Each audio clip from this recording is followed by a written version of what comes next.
You're watching CHCO-TV's gavel-to-gavel coverage of the April 15, 2024 regular council meeting for the town of St. Andrews. I'm Florence Mitchell. In today's meeting, Seth Leon of Quest Canada will make a presentation regarding an updated community energy plan, which includes Bayside and Shamcook. Council will later move to accept the updated plan. Stephen McDougall will present a proposal to operate a mini-putt business in the W.C. O'Neill Arena Complex. Council will later move to support a lease agreement for this operation, running from June 15th to September 15th.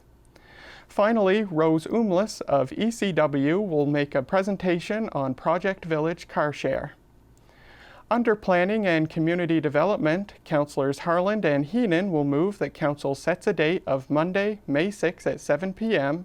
for a public presentation for Amendment MP 20-09 to the Municipal Plan MP 20-01 and for Amendment Z22-08 to Zoning Bylaw Z22-01 for 232 Bayview Drive for Charlie Bartlett. Under Finance and Administration, Deputy Mayor Akaji will move that the CAO enter into negotiations with Island Quest Whale and Wildlife Cruises regarding the use of alternate space in Market Square for the relocation of their building at the company's expense. If an agreement is not reached by July 1st, the CAO is directed to commence proceedings to take vacant possession of the space currently occupied by Island Quest, and the building will not be allowed to return to Market Square. Deputy Mayor Akaji will also move that Council grants leave for the first reading of Bylaw 24-02, respecting the collection and disposal of solid waste. Under Public Works and Public Safety, Councillors Bennett and Neal will move that Council approves Policy P24-02 regarding the pickup and disposal of brush and tree branches. They will also move that Council approves Policy P24-01 regarding operation of body-worn cameras. Additionally, Councillors Bennett and Neal will move that Council approves awarding an additional sum of $18,900 plus HST to Fundy Contractors Limited for the full repair of the Market Wharf wave break. Finally, they will move that Council approves an updated emergency management plan. Under Economic Development, Business and Culture, Councillors Hurdle and Weir will move that Council approves the new tourism directional signs and proceeds with development and installation. Under Recreation and Environment, Councillors Gumashel and Blanchard will move that Council adds 3 additional components to the 2024 Trail Expansion Project for a revised price of $1,095,396.51 HST inclusive. Now let's join Council at the W.C. O'Neill Arena Complex Council Chambers. All right, Council, let's get this underway. This is the regular Council meeting for the town of St. Andrews, Monday, April 15th, 2024, 6:30 p.m. In addition to being available to the public here at the Council Chambers, we are being streamed through both Zoom and Facebook. If anyone has any questions related to this evening's agenda, please send an email to pnopper@townofstandrews.ca as we'll have a question period at the end of this evening's meeting. Let's move ahead now and do the recording of attendance. So we do have Councillor Blanchard online. Councillor Hurdle's online as well. Oh, okay. Well, there we go. So we're just missing Councillor Gumashel, who is, I'm sure, knee-deep in parent-teacher interviews right now as part of his job. So I do want to recognize that we're on the unceded traditional territory of the Beskotomagati people. And I'll be looking for a mover to approve the agenda. There is a slight amendment under new business that I want to speak to, but let's first get it on the table. I've got Councillor Heenan on the agenda and seconded by Deputy Mayor Akaji.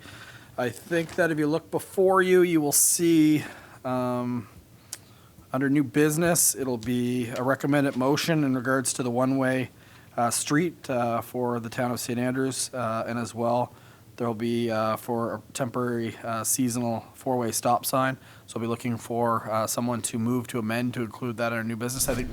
Sorry, as well, Your Worship, we will be going into closed session. And we will. It is listed there, but we will state, and I'll get you right before that we go into closed session to give me which which particular item that will fall under. All right, Council, so could I have a mover to amend for the new business item? I've got Deputy Mayor Ackergy, seconded by Councillor Harland. Any discussions on anything else pertaining to the agenda? Okay, all in favor of the amendment, please signify by saying aye. It's everybody. Amendment carried. And now back to the original question. All in favor of the agenda, please signify by saying aye. That has been passed and carried. Okay, thank you, Council. Disclosure of conflict of interest. Is there any this evening? You'll be shocked to know I am declaring one. Which one is it here? It would be regards to the second one of yours. Yes, correct. So I'll declare it at that particular time as it was supposed. For your worship, FA 240422. Thank you very much. I was looking through it. We've got a big council package tonight, 313 pages of excitement for everybody. So I'm sure it was an exciting weekend for all of you. All right. So if there's no more conflict of interest, we'll move into presentations. The first one is Seth Leon, who's with Quest Canada. It is the updated community energy plan, which now includes obviously our greater community with Bayside and Shamcook as part of it. So Deputy Mayor Seth is not present tonight, but Eddie Oldfield from Quest Canada will be doing the presentation. So Eddie, the floor is yours. You have share screen available when ready. Thank you, Your Robert. Worship and Council. Can you hear me okay? We can. Okay, super. Thanks for the time. I'd like to provide an update on the Community Energy and Emissions Plan for Council and answer any questions you have. I understand I have about 10 minutes, so I have a few slides I'd like to walk through with you. And yes, so can I get started? Yep, you're good. Good. I might also add, just so for note and record, that I'm joined by my two colleagues, Melcy and Norma with Quest Canada, who also work to support the community delivery of our programs. And so I was asked today to provide an update on the energy and emissions plan because of the municipal reform and amalgamations that took place. We understood there was a need to review the plans that had been developed to encompass a larger territory with perhaps other opportunities for around climate change, energy, and emissions. Now, the town of Bayside, Shamcook, and St. Andrews were considered in this review. Just as a bit of a backgrounder, if you're not already familiar, the Net Zero Communities Accelerator Program started as a pilot program a few years ago. It involved 14 pilot communities, including town of St. Andrews. In 2024, we had added an additional 9 communities and then updated the plans of communities that had experienced some type of amalgamation through a series of review exercises. I'll present the results of the ones for St. Andrews here in a moment. We also expanded to include, I think it was up to 15 communities across the prairie provinces and receive funding from ACOA to now expand across Atlantic Canada. These are the pilot communities that participated, including St. Andrews. Each one of which we continue to work with, certainly in this next round, and I'll get to at the end here what might be some next steps to consider. But Riverview and Salisbury will be included in that volley as well. I'm not sure how many of you have already seen the results of our earlier work, so I won't be able to spend much time on it right now, but just to say that at the beginning and at the end of the pilot program, we benchmarked the town of St. Andrews, and the results of that benchmarking assessment increased a score, I think it was around 50% to 70%, in relation to best practices around climate and energy and emissions planning, and these were the 10 indicators we looked at.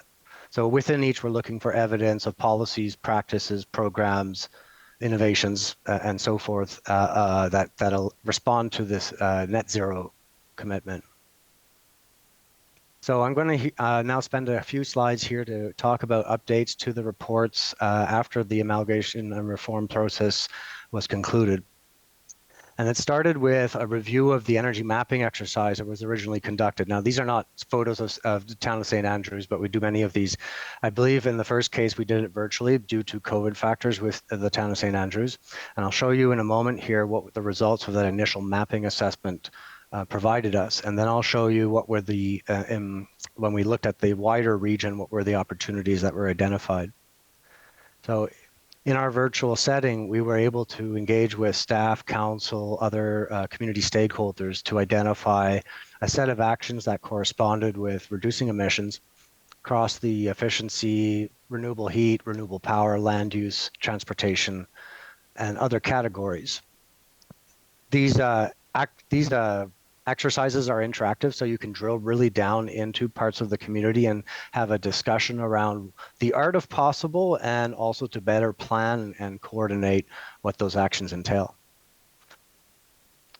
The results of this mapping exercise are captured into a report where there's a more comprehensive action planning exercise we undertake to fully tease out how those measures can be implemented, whether they need further study, funding, council support, and so forth.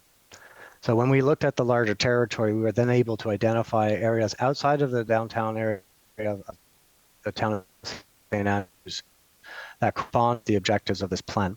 This included electric charging stations. It included potential use of waste energy or waste heat sources in a local application or district fashion. There were additions to the transportation methods as well. There was a potential for or siting of renewable energy installations, and so forth. And all that was captured through interactive exercises, and the notes also included in a report. This is kind of zooming into those results when we get into potential opportunities that are captured in the updated report. I won't go into any of these in detail unless you have any questions. The indicators themselves, I know they don't maybe make much sense to you, but there's an actual template of indicators that we ask participants to use when they're identifying opportunities. So we can see very clearly, our electric charging stations, for example, are yellow circles with a blue star in the middle, and it makes it very easy to visualize the different layers of the plan itself. So just in terms of actual updates to the plan, we've summarized here at a high level the key measures identified in this particular report, and anything in blue is what has been added or amended in the document. So that is to include, for example, retrofits with Bayside Community Hall, Industrial Park, and Campground, a study that I understand to be underway with the town's top 5 emitting facilities, the inclusion of additional facilities for waste and renewable heat capture and use, the potential for solar power generation, whether this is rooftop, ground mount, or even utility scale. There's certainly work perhaps to look at there. Transportation required us to look at different options for mobility and based on the community and so on. So a lot of good suggestions came out here. I understand you've already got a electric vehicle car share network with Charlotte County, and serves as a great best practice for some other areas in New Brunswick, I might add. There's a number of high priority actions that some of which we changed the priority of which. So some went from, say, a high priority to a medium or low priority. Others were further advanced from the time of their identification. Some have, for example, this one here with funding to do an energy study for 5 of the town emitting facilities. Some have basically been converted into not a priority, partly because they've already either been done or are an ongoing activity. So to bring attention to the things that have been prioritized by the town, at least over the last year or so. These are all high priority actions from that action planning exercise, one of which was the solar PV pilot project to continue to engage residents and businesses in the variety of the program areas, whether it's efficiency or renewables or car sharing, electric transportation, e-bikes, I understand to be something you're looking at promoting.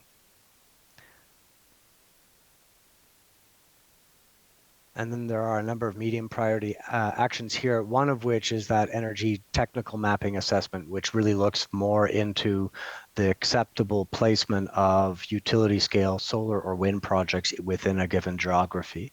And I've certainly talked about this with Paul before, and it could be something of value add. We also looked at the second report, which included 3 exercises around governance, community engagement, and measuring impact using data collection. And there wasn't really any changes here except the addition of another communication or community engagement methodology. So going forward with the communities that we've been working with, it's now getting some of those projects, those ambitions or capital projects off the ground. So not just on paper, but into reality. We're offering a set of services that are intended to help communities with the areas that they may have a need in order to get it there. And so, for example, we take a project of a community-wide residential retrofit program or some type of regional electric vehicle charging network project. These are the types of projects that we would then assist the community with bringing to life. And specifically, this includes also continued benchmark assessment, but that is sort of supplementary to building a case for a project, whether it's through further technical assessment, building internal and external alignment with other stakeholders, whether there are utilities, private sector, and other levels of government, developing a project plan, aligning with and accessing funding to develop or implement a capital project, and even as far as helping with the procurement process if needed, so providing guidance on procurement processes. And we would come up with an accelerator plan with the town of St. Andrews that would go over the next, I think it's the project is 3 years. So we would align with whatever timeframes you might have and the capacities of our team, of course. We're working with quite a few communities in Atlantic Canada. We've got, I think, already to the call for expressions of interest, likely around 22, and we only have a capacity for 15 in the first cohort, but we're expecting to be able to add another 15 over the next year. So that is it for me. I hope I kept it within time. I welcome any questions. Thanks. Thank you very much for the presentation. I know that while this is being developed, that senior town staff had the opportunity to engage, as well as our Environmental Action Committee, and of course, Councillor Gumashel, Neal, and Blanchard, I believe, were part of the original participation of this. So, Council, over to you. Any questions on the updated plan that includes the greater community? Okay, well, you're off the hook easy tonight from this group, so appreciate the presentation, but I know, again, that if anything pops up, either Mr. Knopper or Mr. Spiro will reach out to you, so thank you very much for the update. Thank you. All right, Appreciate it. the next presentation for this evening is Stephen McDougall. It's a presentation on a mini putt course, which would be in the W.C. O'Neill Arena complex in the curling shed area, the ice area. Welcome. Hi, everybody. Thanks for having me, Council, Mr. Mayor. This isn't a very complicated thing. For those that don't know me, my name is Stephen McDougall. I'm originally from Cape Breton Island, Nova Scotia. I've lived in Charlotte County now for 7 years. We're not holding that against you, just to be clear. Oh, you can't hold that against Cape Breton, absolutely no. I now, for the last 7 years, living in the Breadalbane area of just outside of St. George there. It's absolutely beautiful, especially coming from a Cape Bretoner who thinks somewhere else but Cape Breton is beautiful. Long story short, I am a musician and writer by trade, and this summer I want to slow down that traveling life, and one of my big passions is mini putt. I'm looking for a indoor place to put it after mulling ideas around for months and months and months now. My wife and family and I, we travel all over the world, and it's one of the things we do, and judging by the rain last year, I thought that maybe finding a place indoors would be one of the best ideas. Obviously tossed around the idea of finding an outdoor space, approached a few people in the St. George area, and with counsel from my wife, we kind of think that maybe St. Andrews, with its foot traffic and tourism and reputation, would be maybe a great starting point. We kind of stumbled across the idea of the curling clubs being empty in the summertime and no ice would be possibly a great place. What I'm thinking of doing is, and there are some pictures possibly they might have printed out, I have some with me, of examples. These are modular units, maybe 12 to 16 feet long in various shapes, put together with half-inch plywood with a framing system underneath. Nothing is anchored into anything. Nothing is destructive. Everything we figured maybe keep it very thematic of the area to keep it the cultural theme of St. Andrews, Oceanside, nautical themes, things like that. Had a quick little kind of walkthrough with, I think it was Paul, Chris, and Merv here a few weeks ago. And it was, they brought up some questions that I had not even thought of because obviously this is my first rodeo with trying to make a mini putt. which I think is great because there's a vacuum right now and there's really none around here at all. I think Fredericton is the closest one, then you have maybe one in Moncton. So besides the fact of bringing in some modular units that are non-destructive, we talked about, and I won't keep you too long, but we talked about the lobby of the curling club. We don't want public access in there, so my suggestion was putting a table very similar to this across the lobby, and that's across the entrance to the lobby, and that's where I'd have my point of sale system at. Either myself or a student be working there. So that was one thing brought up. Another thing brought up was insurance, my own liability insurance for being in that room for the period I'm kind of guessing right now is maybe June 15th to September 15th. Then that's, everything here is flexible. This is, like I said, this is my first time. It's a learning process. Yeah, so no one will be getting passed into the lobby there. Insurance, I've been talking to St. George Insurance, where I get my car insurance through, and they are looking into it and pricing for me. I called them today to see if they would have some quotes for me, and they don't. I'm open to suggestions, too, for how much maybe liability or insurance should be. So that is a TBD situation there. Times I'm thinking noon till 8 p.m., maybe closed on a Monday or maybe closed on Tuesdays, so maybe not every single day of the week. This is keeping it very simple. I'm not talking hot dog stands and glitz and glamour and glow in the dark this and paint everywhere. I'm very simple, tasteful. Being a first year, I'm hoping to maybe learn what maybe there's things I could add next year. Maybe there's things I could take away and not worry about as much. Another thing we talked about in our quick little walkthrough there was there's a need of a accessibility ramp coming down to the surface. I don't think it's going to be a very complicated procedure, so I offered that I could build it, or maybe some of the staff here could build it. So that's going to be a thing that we're going to need. I don't know what we would do about, although we did toss around a couple of numbers for rental number. I don't know what we would do about, say, power bill bumpage. We had mentioned that maybe a few times there might have to be some AC on in there, maybe some, not full lighting all the time, but because I saw how it was kind of dark in the back there, I'd like to keep it that way, and that could be kind of the spooky holes. So I don't know what to think about power bill. Maybe it would be a look at what last year's was and think about what the rate increases were this year and come up with some kind of number that we could all work with. Again, just a suggestion, my first rodeo, like I said. So the other thing, so I have rental cost insurance, signage. Apparently I haven't looked into it too deeply right now, but there's a lot of bylaws here in St. Andrews involving signage.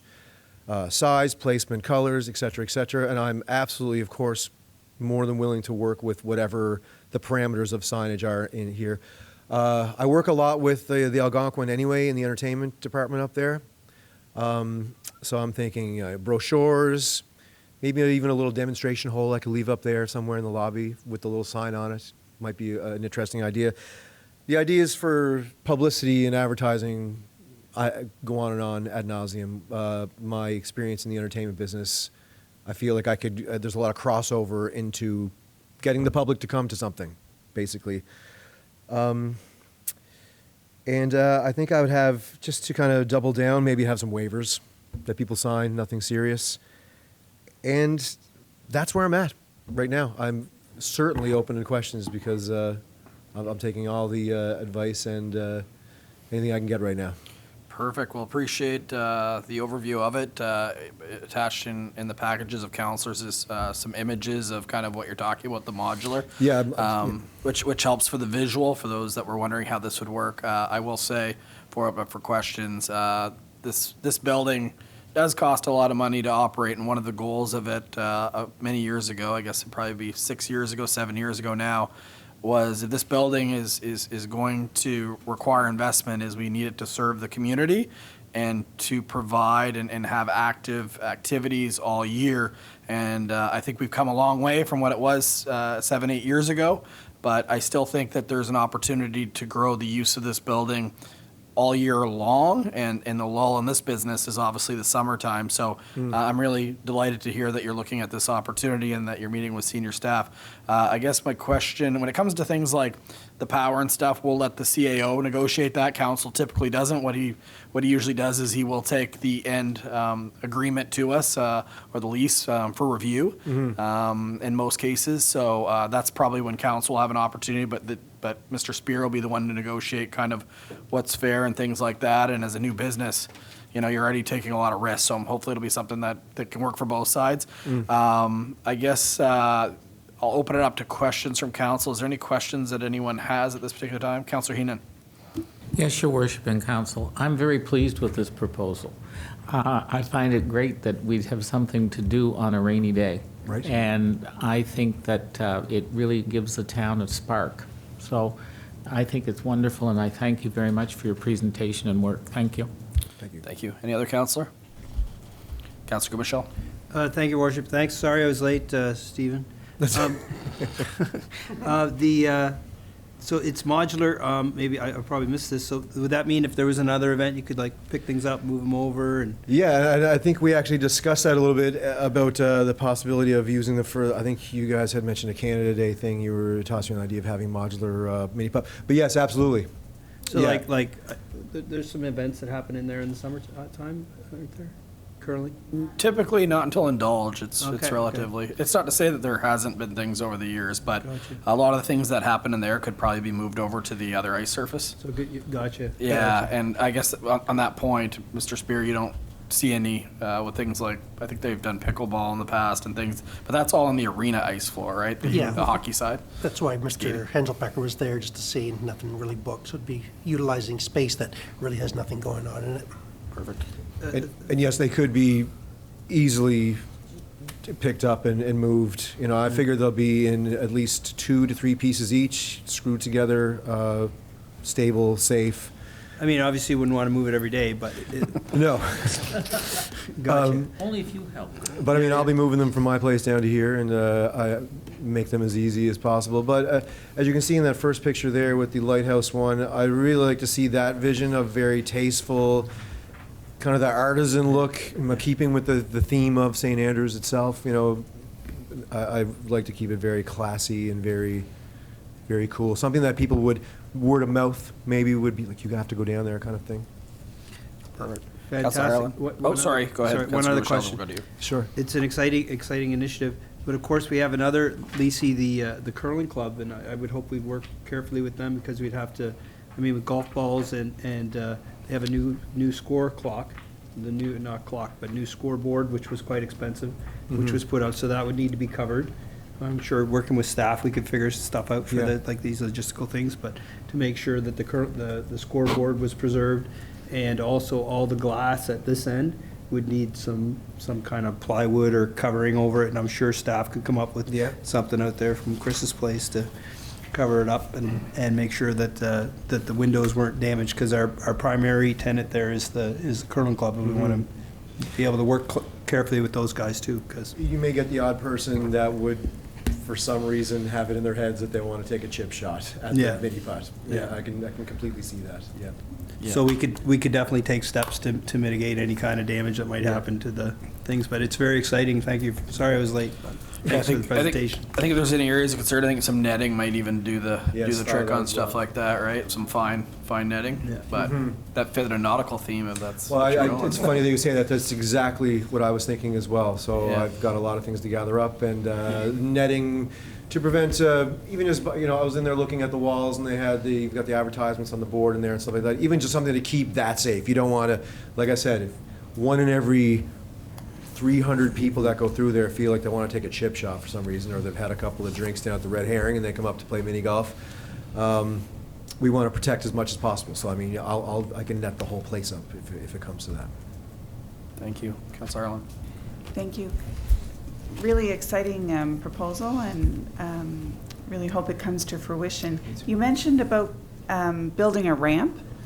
Yeah. So will the whole facility be accessible? So, Well, the ramp was brought to my attention while I was there, seeing it looks like there's about a 4.5, 5-inch drop between when you first walk into the rink, or the area, to getting down to where the surface is. right, Personally, I only foresee that being the only place you would need to make accessible, the getting to the ice surface. Everything else, everything's going to basically be on the floor.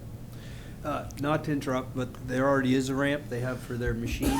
There's a ramp. Okay. That I'm sure they'd let you use if you talk nicely to them, so. Sure, yeah, that's what I meant. So when you first walk into the lobby, there's maybe a platform there, 5 inches tall. yep, And I guess we discussed about there needs to be a ramp that comes off of that 5 inches that goes down onto the ice surface. right. Once you're on the ice surface, all the holes are right there. They're not going to be upstairs, like you won't have to climb anywhere. You can go around however we'll have it configured to do 18 holes back to the beginning of the door, right back to the exit again. Okay. I think that would be the only consideration Yeah. that I would ask is that the space between Yes. the modular Of course. units Yeah. would accommodate a wheelchair. Oh, absolutely. I think right now my issue with the memory I have of that space, I don't have the exact measurements, which I would like at some point, so I can do some kind of schematics for what I would do. I'm worried that it wouldn't be big enough to fill the Oh, place. okay. Do you know what I mean? Yeah, it's big space. It's a very large space. Yeah. So I certainly don't foresee, especially with my experience traveling and playing them literally all over the world. I can't see squeezing for space being an issue at all. But I completely understand why you might think that for sure. I think there'll be lots and lots of space in there. Perfect. And that's pretty much all I have. I mean, there's still any questions? Any other would be great. questions? Mr. Spear? Yes, Stephen, that's one thing I don't know if we talked about when you're here. Are you going to have any retail offerings there, just so we're aware of it? So, yeah, the only thing that I want to keep this extremely simple, less moving parts to break. The only thing I could have even thought of would maybe be some T-shirts, maybe a couple of hats with the logo on it. Right now, not really thinking about any kind of food and beverage, anything like that.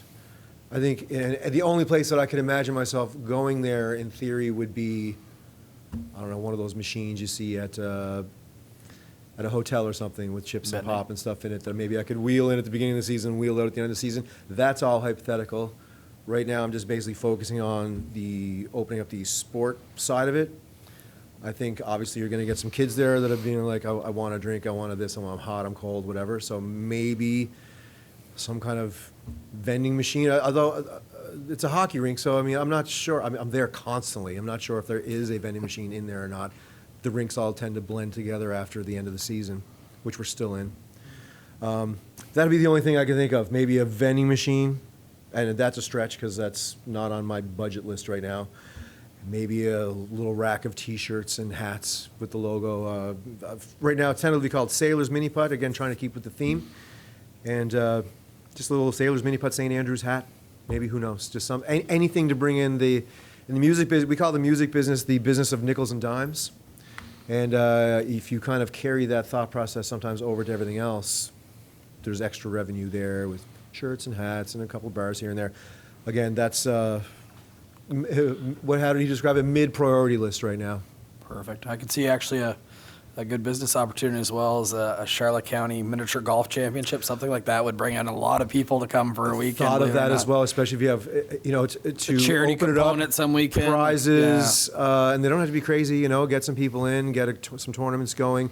Again, my crossover experience from the entertainment business and getting people out, kind of the creative marketing side of that. You're always offering you're always offering draws or little special extras here and there constantly to get people out of their houses, and I can see that working maybe here as well. Working is in giant air quotes. I've never run an indoor mini putt before, but I'm willing to do one of the you miss 100% of the chances you don't take kind of thing. Perfect. Well, I'm not seeing any concerns from council really this evening, so Mr. Spear, I'll be meeting with you to negotiate a lease and take it back Excellent. before council. So thank you very much Well, I really appreciate for presenting. And for once, my 9-year-old son Tristan will be interested on an agenda item on town council. So thank you for that as well. Thank you very much. Well, I really appreciate your time. Thank you so much. Okay, next up is Rose Olmos with Eastern Charlotte Waterways. This is a presentation on Project Car Share, which we can actually see directly behind me. So welcome. Thank you so much.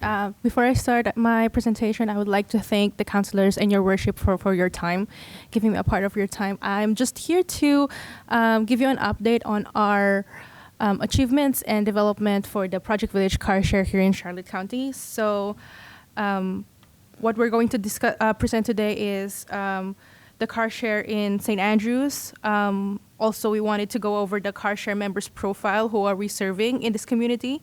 Car share for international students and newcomers, that is one of the highlights that I wanted to share with you. Inspiring stories from our community members and car share projects. So the next slide, please. So here in the car share in St. Andrews, this is our statistics from our last year's operations. So we completed our first year very successfully. So we're there. In 2023, we have 186 bookings, which is equal to approximately 33,000 kilometers of total driven distance for the car share. And if you could see the pie chart in there, that red shade is from the St. Andrews for the booking on just this vehicle. And we have 4 vehicles that are working right now. So, but from last year, we only have 3. So for this year, just for the first quarter of this year, we have already 55 bookings for that car and approximately 5,000 kilometers driven distance just for the first quarter, but it picks up really fast. So we consider St. Andrews as our car share base with the highest number of members. And I think it contributes particularly to the composition of our population here in St. Andrews. So we have 53%, next slide please. We have 53% of our car share members just from St. Andrews from last year. And as of now, we have 5 new car share members from this community just for the first quarter. But when events come in, like for example, intake from New Brunswick, from the NBCC, it's gonna pick up really fast. So we discovered a lot of interesting things from our last year's data. So our car share members profile, top 1 are international students.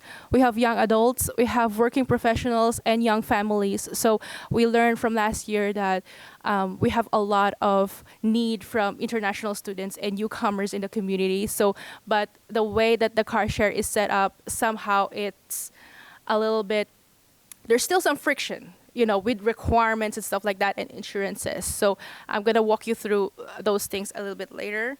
So, here we go. We have the car share for international students and newcomers. So this is an upgrade that we did for our models. So initially, we are requiring our applicants to submit their driver's license, which is NB Class 5, and their police clearance. So we made, based on Service New Brunswick policies, we made an upgrade for this one that we are now accepting international student applicants with valid student permit. And we also accept newcomers who's submitting foreign driver's license, given that it's equivalent to NB Class 5. So we have reviewed and we have it in our record, the policy of Service New Brunswick in terms of driving with foreign licenses and driving as an international student in New Brunswick. So you'll know more of this on our website. We have a manual in there, or if you have any questions, you can ask later on. For foreign documents, we may require additional requirements, documents for that one. And in some cases, you might need translations of your documents to English or French. So some inspiring stories from our community members. We have 2 newcomers who used our vehicles to secure their NB Class 5 licenses. There's one member who uses our car for a community service. And there's an organization that we partnered with who uses the vehicles to transport their employees to do mental health service trainings. I just wanted to read some of our car share user highlights. So Zoe is actually an NBCC student international student. And he says, living in a town with limited transportation options, your service has been a convenient solution for me, and thank you for providing a reliable and enjoyable car sharing experience. Another one from Ken Bobien, he drives his kids with this car. So Project Village Car Share offers an opportunity to reduce the environmental footprint when driving and can eliminate the need for owning a vehicle. The economic and environmental advantages of the program can be significant for many in our community. Some of our car share news, so we already have car share services in Grand Manan and in Blacks Harbor. We have one car station on each location. We also have a commercial use NB charging station. That one there is from Blacks Harbor. So this charging station is by the side of the old Fresh Mart, which is already the ECW lab building / indoor farm. So it has 2 cords, but it's a level 2 NB charging station. So next one would be that we have also a collaboration with RSC and Dial a Ride and Future St. Stephen to expand the use of car share for a broader transportation service here in Charlotte County. So I wanted to just show this report. This is an impact report for the car share. This one is published on our website, so it has all our targets for this year and our accomplishments from last year. So if you want to get a copy of that one is on our website. Just a summary of what we did from last year, and then we have ongoing projects for this year. Ongoing projects. So we secured EC Community Action Grant to support our community initiative for addressing the transportation needs of vulnerable groups through our partnership with 5 local organizations. So we have, as our community partner, we have Sophia Recovery Center, the Multicultural Association, the Activity Center, Mental Health Association, and Community School Coordinators. And just recently, we secured funding from RBC Tech for Nature grant to support our EV Confident Drive, which is a test drive for electric vehicles that will happen this year. For more information, I just want to highlight that we have our website up and running, and it's more useful than ever with all our information. One thing that I love about our website is that we have how-to videos. So we have members who are like visual learners, and they really don't want to read the big manuals. So just get to our website, and there's video how to start a car, how to use the card, how to book a ride, so everything is in there. If you need some guidance while you're using the electric vehicle, that is where you go. And for more questions, you can always contact us. So thank you so much, Your Worship and councilors, for your time again. Well, thank you very much for the presentation. We certainly appreciate it. And thank you for providing that to the community, and in a community like highlighted in your presentation that has very limited public transportation. I do see it going on the highway to and from St. John is usually where I do see it, and it's greatly appreciated. And it's good to see that it is utilized in St. Andrews. I'm sure there's always an opportunity to utilize it even more, but when you compare it to the project as a whole, it is the bulk of where the rides are being booked. So it is great to see that resource. Any questions from anyone from council? Councilor Harlan. Thank you for the presentation. That was great, and it is a wonderful asset to our community. So I just wanted to ask about the collaboration with community organizations. Yeah. So when you say that, does that mean that you've been able to enter into an agreement around funding? Yes. For community organizations? Yes. So basically how the project would operate under the EC Community Action Grant is the fund will cover their use of the vehicle, and this organization, they could use the vehicle at no cost. It's free of charge. They just have to book the vehicles. So they're serving their clientele with our vehicles. That's fantastic. I'm really happy to hear that. Thank you. Thank you.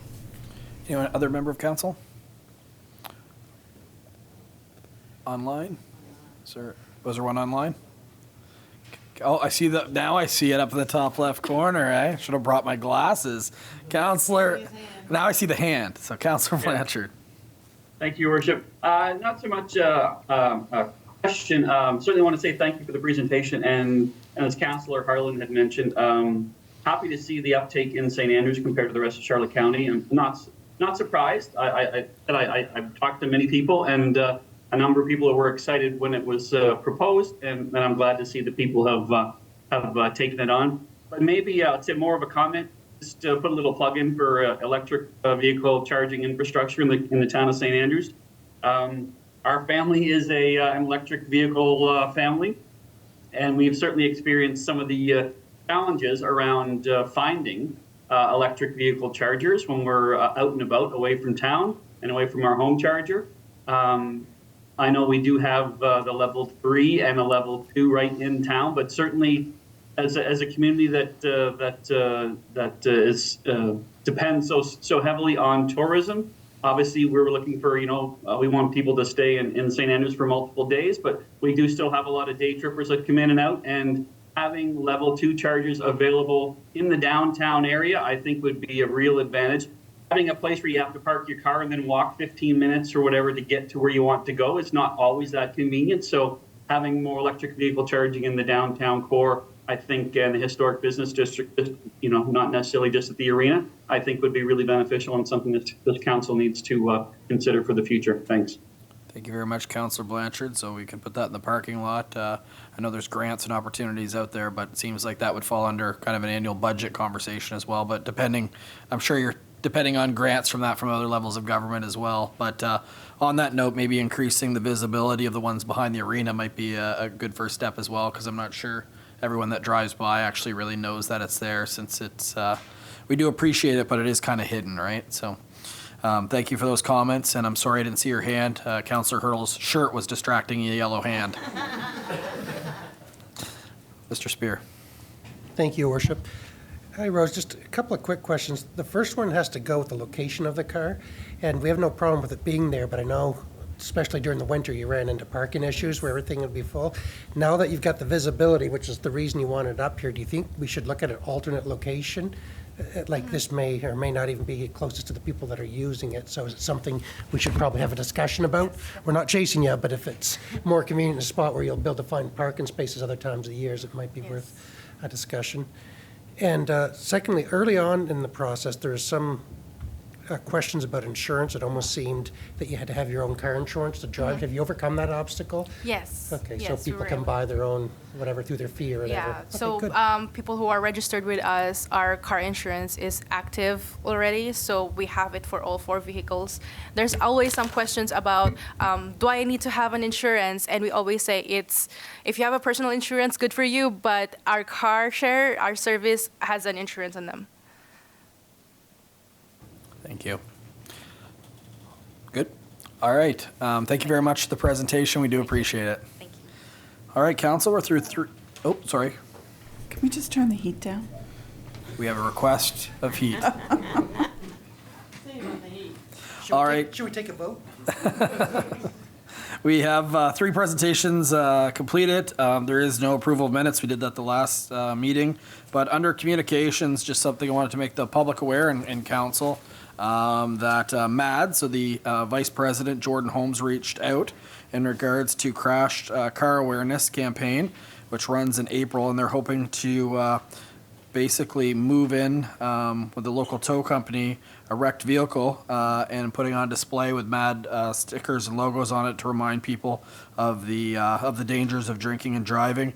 Mr. Spear, I believe, has already got ahead of this and perhaps found a location in front of the RCMP station. Is that correct? That's correct, Your Worship. So are you looking for anything from council, or just letting people know what's happening, that it's not a permanent display? It's not it's only for a week, and it's right around graduation time, as there tends to be the highest incident of DUI or catastrophes. So just a gentle reminder to people, especially the grads, to be careful in their graduating year. Thank you. Thank you for making us aware and the public, and I don't think anyone would have a concern over that initiative. Definitely a worthwhile one. I'm not seeing anything, so thanks again for sharing that. Councillor Neal. Thank you, Your Worship. Is there any plan as to what they're going to do once they're finished with the display? I'm just thinking the local fire department would love the opportunity of getting a wrecked vehicle here. I don't know enough about that. I hear you. I'll talk to them. It's going to the different locations. I don't know if this is a very specific demo car, or if they just find something that they can bring. Yeah. So we'll get in touch with them tomorrow and say if this is their last stop, the fire department will be glad to take it off your hands. Perfect. And Councilor Neal, I'll talk to you after the meeting. I have a minivan I'd love to get rid of. No problem. All right, let's, full of it today. Let's keep moving on. We did our staff report the last, so we are jumping into introduction, consideration, and passing of bylaws and motions. The first one will go over to Councillor Harland and Heenan, and I see it's Councillor Harland, I believe, to kick it off. Thank you, Mayor Henderson. So this is reference number PCD 240402.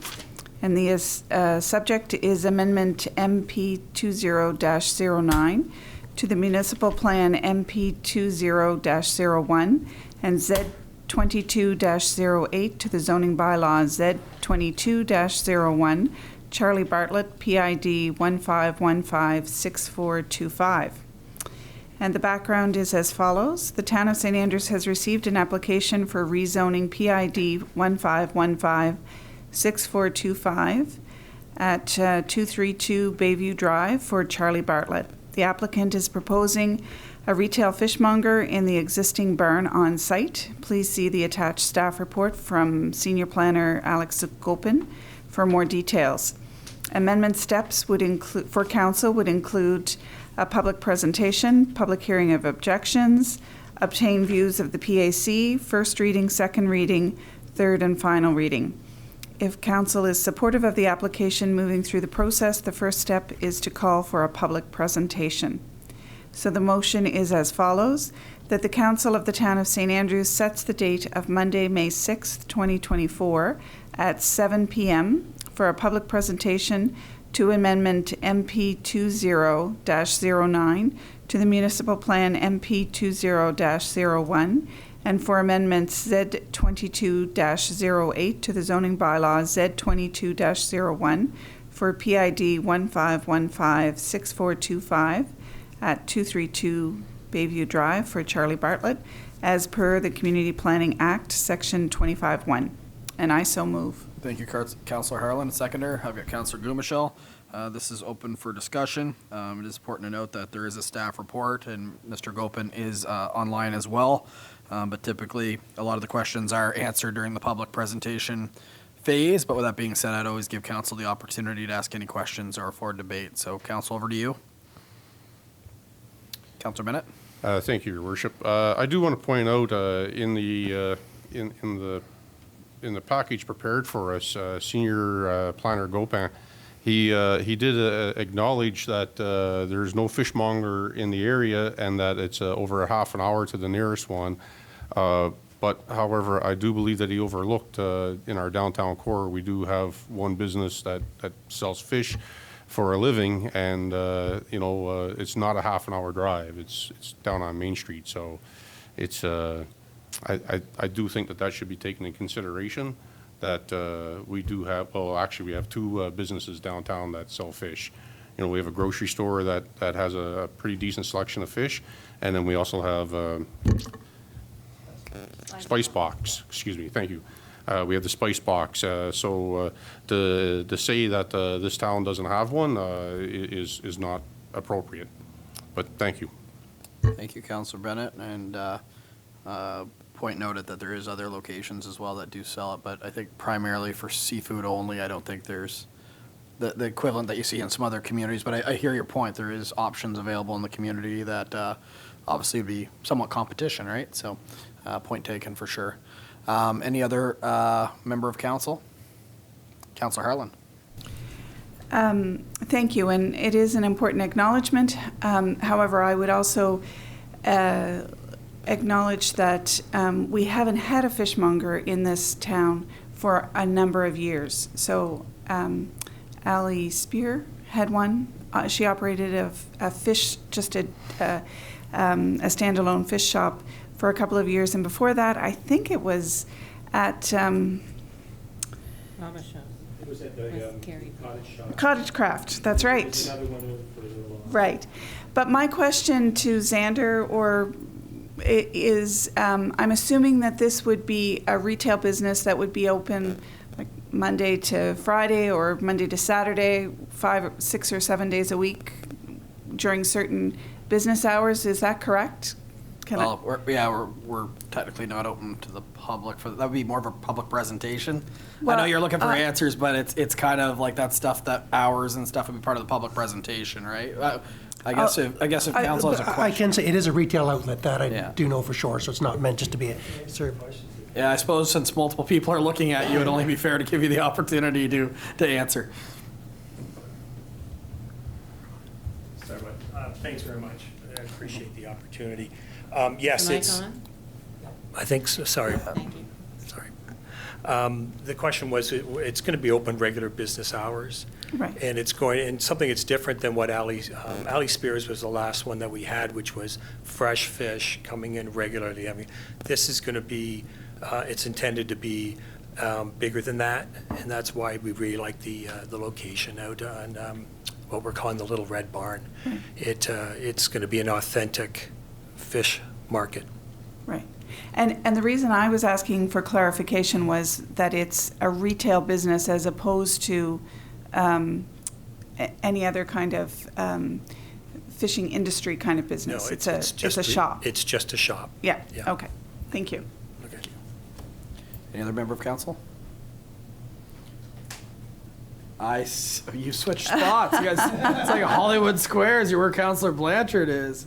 Yes, Councillor Hurdle. Your mic's not working. Your mic. Your mic's not on. I know. I was just testing you all, and you passed. Thank you very much. You were just testing Councillor Weir. Right? It's my turn. At this point, is there any plan for prepared food to be self-sold from there, or is it just at this point you buy it, you take it home and prepare it? Do we know that much? Keep the theme. Yes, if you've seen Spinneys, I'm not sure anyone's seen Spinneys before, that there was one in PEI, and I think there's also one in St. Martin's. So it is a fish market. It is fresh fish, some frozen lobsters right out for the whole gambit and everything, but also, to your point, what we'd like to do is lobster rolls. So you'll be able to pick up a lobster roll while you're ordering and everything. It works very well for them, and I think it's a really good model. Other than that, it'd be extremely simple. But it's to take home, take your fish home. Thank you.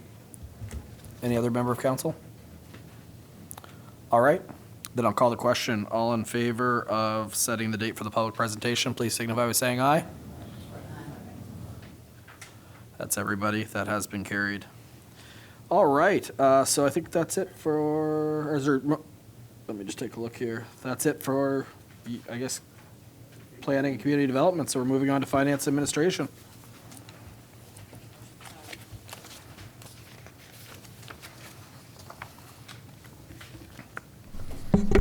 Thank you, Your Worship and Council. FA 240421. Market Square and Island Quest Marine, Whale, and Wildlife Cruises. Background is this.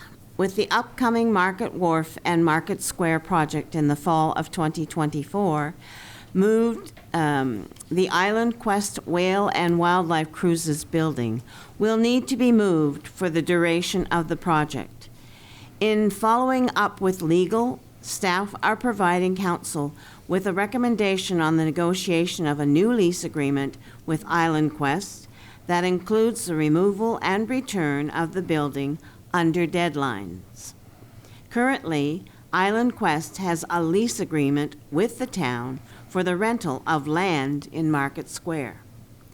The action is this motion, that the Council of the Town of St. Andrews resolved that the Chief Administrator Officer enter into negotiations with Island Quest Whale and Wildlife Cruises regarding the use of alternate space in Market Square for the relocation of their building at the expense of Island Quest. The agreement shall provide for relocation to occur no later than September 20th, 2024, and be on such additional terms and conditions as may be established by the Chief Administrative Officer. If an agreement is not reached by July 1st, 2024, the Chief Administrator Officer is directed to commence proceedings to take vacant possession of the space currently occupied by Island Quest, and the building will not be allowed to return to Market Square. And I so move this, Your Worship. Thank you, and then I'll do a little point of clarity after it was seconded by Councillor Heenan. So it's open to the table. I just wanted to clarify the last line of the motion that was brought to my attention before. It says, if an agreement is not reached, that is, just to be clear, the lease agreement, not the agreement of the relocation of the building. The reason being is we did talk, and the expectation is from the building owner is that they'll have an opportunity to perhaps reach out to the successful, I guess you could say, tender or business that's a contractor to see if there's not some way that it can be moved once or have their services. So I assume that the lease agreement would just say that it has to be moved by September 20th in that agreement, or XYZ happens. Is that correct, Mr. Spear? Okay, does that answer concerns, Councillor Neal, that we discussed? So does that need an amendment? I don't think so. It says if an agreement, but a friendly amendment would be the lease agreement. I don't know if it should be formally, say of the lease? Well, the final agreement will be brought before council It'll be anyway. brought before us anyway. And Okay. so this is just, so you understood what, if an agreement is not reached, what the spirit of it means. Councillor Neal, Okay, thank you. did you have something that you want to add? I saw your hand. Yeah, no, thank you for that, Your Worship. Again, that was a little unclear just with the current wording there, but I did assume that the July 1st was referring to the lease agreement. The only other question I had, again, was regards to September 20th and just the wording around that was if, again, I could foresee a lot of circumstances here that could potentially delay this beyond, say, Island Quest's actual control. Again, we don't know who the contractor is yet. We don't know exactly when or if that, God forbid, that contract actually gets awarded. So I was just going to propose that perhaps we could reword it slightly, something along the lines of, that the proponents have the opportunity to negotiate the terms of relocation with the successful contractor and have a plan in place by perhaps September 20th for the relocation? Yes, it's just, I guess. Your Worship, and I understand the spirit of Councillor Neal's, what he's saying, and I don't disagree. I think it is early, but I think that we work out within the lease that there's going to be some flexibility around that till instead of having hard deadlines, it'll be, we'll say, if there's unforeseen circumstances that slows or cancels or whatever the heck it is, that we can discuss alternative deadlines or whatever. To that point, it might be a situation, I guess, that the successful contractor says that I'll move that October 3rd, for example, as part of the project. Bad example, but there'll be something in there that indicates that, but also strong wording to say that it does have to be moved. The project cannot be delayed, obviously, right? Yes, absolutely. I agree with that. And again, to Mr. Spear's point, that's exactly what I was getting at, was the way it read to me right now was sort of a firm deadline. And that's all I was suggesting, was that we, again, I appreciate that could go into the lease agreement. That's all I was suggesting, is that maybe we capture it within the motion, but. Perfect. Do you require that within the motion, Mr. Spear, since is that like the If council's okay with understanding that staff understands what your concerns are, and I'm assuming the rest of council's okay with that type of flexibility to be built in, then we'll just continue. It comes back to us either way. Yeah. So either way, it has to come back to us, council. Thank you. Okay. Anything else on this one, council? Council Harlan. I guess the concern I have, you could see the question on my face, is I understand that it's been discussed that the moving of this building can't in any way impede the beginning of the project. And I'm assuming that would be written in any kind of an agreement, that ultimately our deadline comes first. That's what I would appreciate in the lease that I'm moving forward, so there's no delay on a project that there's, and, maybe, I think the motion sounds stronger, and just so you know, we let the proponents know that this was coming, so they didn't see this in headlines or anything. But at the end of the day, everyone wants to be as flexible as we can, including them. They're still trying to operate a business, so they don't want to delay it and then find out they don't have access to the wharf till August of next year type of thing because of something they're doing. So expecting we'll all cooperate as best we can to make this a successful project for everyone, including the business that's being directly affected. Perfect. And Councillor Harlan, to answer that, this cannot delay the project at all. It will have to be removed or moved either way, and there will be a hard deadline where that has to happen. Councillor Heenan. Your Worship, with 5.5 months notice, I do believe that somewhere along the line we can actually shore up a deadline. I don't foresee giving any whatsoever flexibility simply because we know what can happen. We have 5.5 months that there should be able to be a contract or assigned and dealt with and paid for and ready to roll for a particular date. Thank you. Thank you. And I believe as part of the lease agreement, we'll have the dates in it that would fall. I'll go back to it in a sec. Just confirming Mr. Spear. Yeah, he's agreeing. Yeah, I was just going to add, again, I think that just the way the motion was worded, it was unclear to me originally that the two were separate there, but I agree with Councillor Heenan. Yes, the deadline for the lease agreement should definitely be in place so that they know what's coming and how we're moving forward. But again, as we discussed before and was communicated to them, the move date really is contingent on the contractor that is successful in being awarded that, right? Yeah, it could so, be. I mean, they are ultimately the authority that knows if and when the building has to go, so. Sorry. Yep, Councillor Bennett. Thank you, Your Worship. I really understand where Councillor O'Neill is coming with and how he's trying to really speak out for this particular group of people in this company, and I really appreciate his opinion on that. But I think, trying to put the potential contractor in a tough position where we're saying in advance that they might have to deal with this building, I think that puts the contractor in a bad position. And it also, if we allow these people to think that there's a hope that the contractor is going to move the building for them, and then the contractor says they can't, then that could put us in a bad situation. If this date is a hard date, it should be a hard date, and we should respect it, and we should expect that the people that own that building should respect it. And if we don't, we all can be disappointed at the end, and if we're disappointed, it's going to come at the taxpayers' dollars. And I think we really need to respect this date as the way it's written. Thank you. Thank you, Councillor Bennett. And to your point, yeah, the successful company may not be in that business and may have no interest. So, but it gives them the flexibility where they could have the conversation.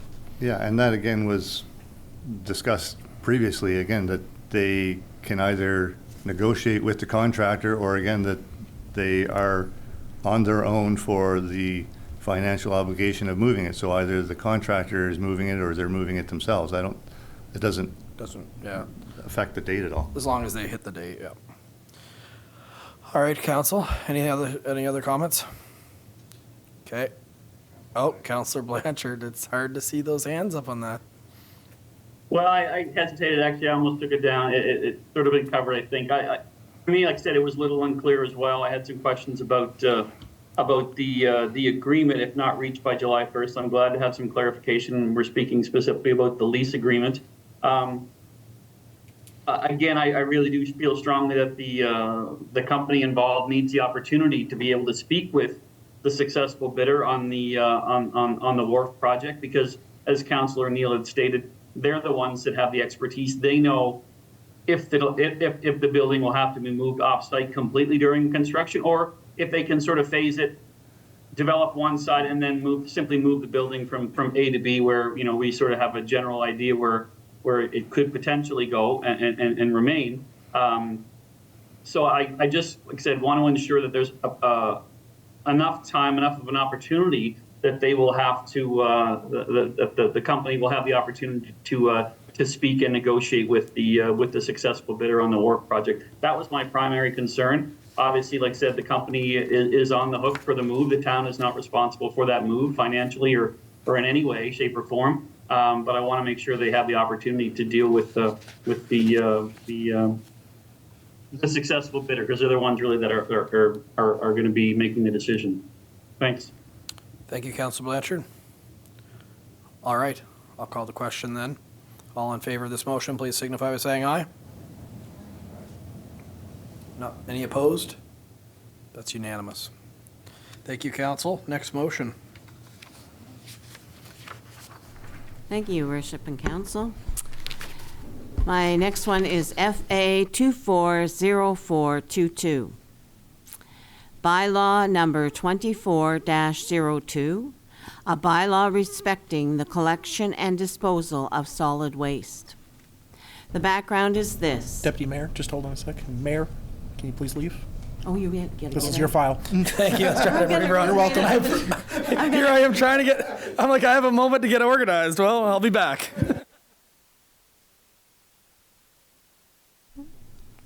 Sorry. Thank you, Mr. Knopper. Okay. So the background is, do I have to start over again? Oh, thank you. Background, staff have developed a new version of the solid waste bylaw for council's consideration. This bylaw focuses on waste collection and recycling. It also addresses large developments, i.e. apartments with 5 or more units. Please see the attached document for more details. If council is in agreement with the proposed bylaw, council can proceed to the first reading. Note, a public hearing of objections is not needed for this bylaw, as this deals with set processes for town services. So the action is this: that the Council of the Town of St. Andrews grants leave for first reading to bylaw number 24-02, a bylaw respecting the collection and disposal of solid waste in the Town of St. Andrews. And I so move this. I guess I should have passed this off, shouldn't I? Sorry, Council. Deputy Mayor, if need you a want someone seconder? else to get a mover. Okay. That's okay, I can do that. Get a seconder. Get a seconder, please. Could I raise a point of order on that? Okay. That the mayor has, or the deputy mayor has assumed the chair, not unless the mayor, without me hearing it, So I appointed can't do somebody that. else as the chair. Okay, so I'll have to step down. Motion, or ask someone to move it for you that you've read. If it's not. Would somebody else move this for me? Councillor Neal? Thank you. Sorry, guys. New to me. And seconder? Councillor Heenan. So, council, now we go to discussion. Any discussion on this? No? Mr. Spear? Sorry, I thought there'd be a little more discussion. So, council, there's a couple of 3 things that, just to bring to your attention. Number one is that there's a lot more apartments in town than we thought. Councillor Gopin did a number on them, and just about, Planner Gopin, sorry, what did I call him? Mhm. Councillor Gopin. Councillor. Oh, Council? sorry. Wow. Yeah, that's right. And there's about 5 buildings that could be affected directly by this bylaw in St. Andrews, but there's close to 200-some units in town that are actually apartments, with 2 units, everything from mixed use to whatever. And so we had discussions back and forth. Your concern was how to treat certain levels of apartments. As you know, we have some low income coming in and stuff. And staff's recommendation at this point, to be corrected, but is that if you want to do special engagements to help certain apartments maintain lower rents by picking up garbage, it's probably better to do it on a one-by-one basis than trying to do an all-encompassing bylaw that's going to catch everybody. So I guess, for lack of a better name, it'd be the same as doing another level of an economic development grant. So that's where we came up with the 4. The 4 is just a common number is used right across New Brunswick. For rhyme or reason, there may be some good reason that it's there. Maybe it's the equivalent of a large family or something. I'm not sure. But that's just a number that's very common across most municipalities that have a garbage bylaw. A couple are a little more restrictive, but there'll just be a handful in St. Andrews that'll be affected. There are some we may have to get, until we went through this cycle, there have been some that have been putting their garbage out on the curb that wouldn't qualify under this right now. without getting into names, but they're larger units, and because of the deal you had with one of the developers a couple of years ago. So we may have to do a little bit of enforcement, or at least get everyone to put in letters, and then you'll have to decide on who or who doesn't qualify. But most jurisdictions, once you reach a certain size, that's the end of it. It's not really used as an incentive grant or anything, but that's totally up to council. And this day where housing is so hard, and the affordable housing is even worse, that I understand your concerns. Another thing that's not included there, but should be part of the discussion, is, as you know, Circular Materials has taken over recycling in the first of the month, 1st of May. And it's going to be down to the wire for sure. But one of the questions that's come up is how the model should look. So right now, we're looking at full garbage collection, plus the recycling could be like additional, either a different day or a different container in a different truck, or same day, different truck. Which, if we could save some money if we kept our current formula of 3-in-1. And I've got to discuss it with the collector. He's aware of it. He says that if you go 3-in-1, simple math is you're going to save 25%, because every 4 weeks you take one out. But he's saying, well, I got to run a second truck on the week after recycling, which he does, because there's so much garbage that it's not saving him any time. And so there's some discussions, but it really depends on who you talk to about that. And so I guess your homework is to go out and talk to some of your constituents and find out if people would prefer to have garbage going all the time plus recycling on top, or to save some costs, would you rather do continue the current system we have now, where every 4 weeks you have to hold on to your garbage an extra week. The haulers definitely flexible, work with us, but time is tick-tocking a little bit too, unfortunately. Thank you, Mr. Spear. Would you like that, council to do that through an email, I'm assuming? Fastest way, right? I think we'll probably bring it up discussion, because there's going to be 3 readings of this anyway. Okay. And we can talk about it, but I talked to a handful of people, and you get a bit of a different opinion, so we're running a little bit late to do public-wide community consultation. Maybe we can put up an informal Facebook post or something, or Survey Monkey, just to see if it leads one way or the other. But I think it's just back to you and your circle of influence to talk to people and see if it's really split 50-50 and council has to make a decision, or if everyone's saying leaning one way or the other.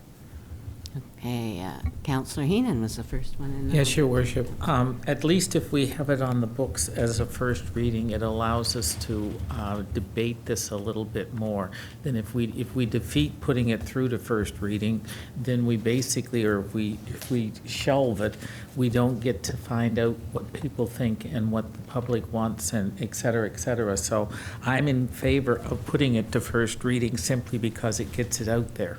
Thank you, Your Worship. Thank you, Councillor Heenan, and I think that's a wise move. Councillor Weir, you were second, and then Councillor Bennett, sorry. Yes, I guess the other issue is the amount of garbage going out. I have lived in municipalities where 8 bags was the limit. You put 9 out, they left 1. And you were talking about the collector having to put on a second truck because there would be so much garbage. Whether at the same time we should be considering limiting, and I'm not saying I'm for or against it, but limiting the amount of garbage that a resident can put out on a particular pickup day.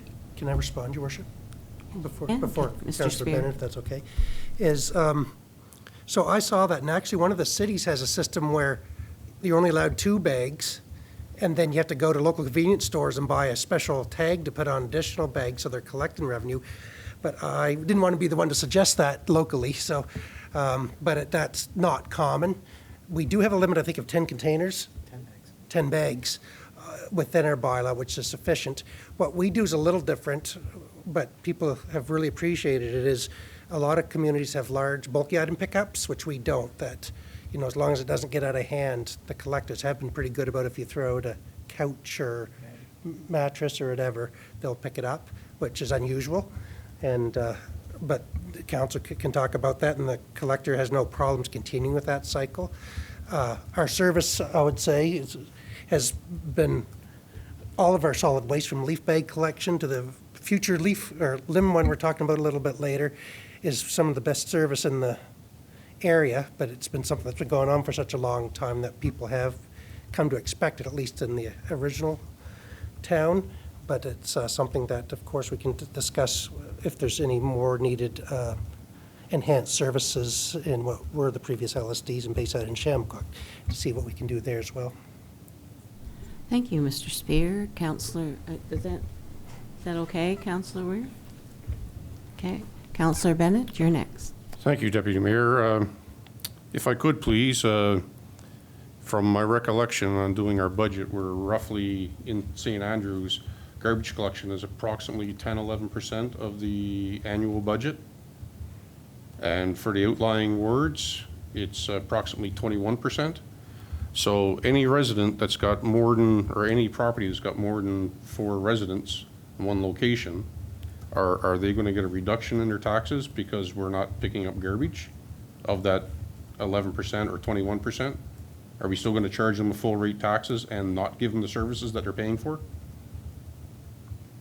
So the Local Governments Act, I guess I shouldn't say this right now, but the Municipalities Act used to allow for user fees on garbage, but no, it's on. Okay. Most municipalities didn't do that because it was too hard to administer. So the long story short is, if somebody would have to follow the garbage truck around to measure how each household, how much garbage they're collecting. I know, and maybe you're specifically talking about those that are on, that aren't accessible to the normal curbside protection or curbside collection.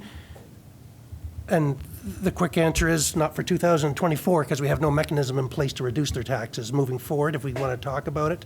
But it's complicated. You'd have to create new tax zones for all of those specific roads, which is very unusual. I understand why, but it's unusual to do that type of thing.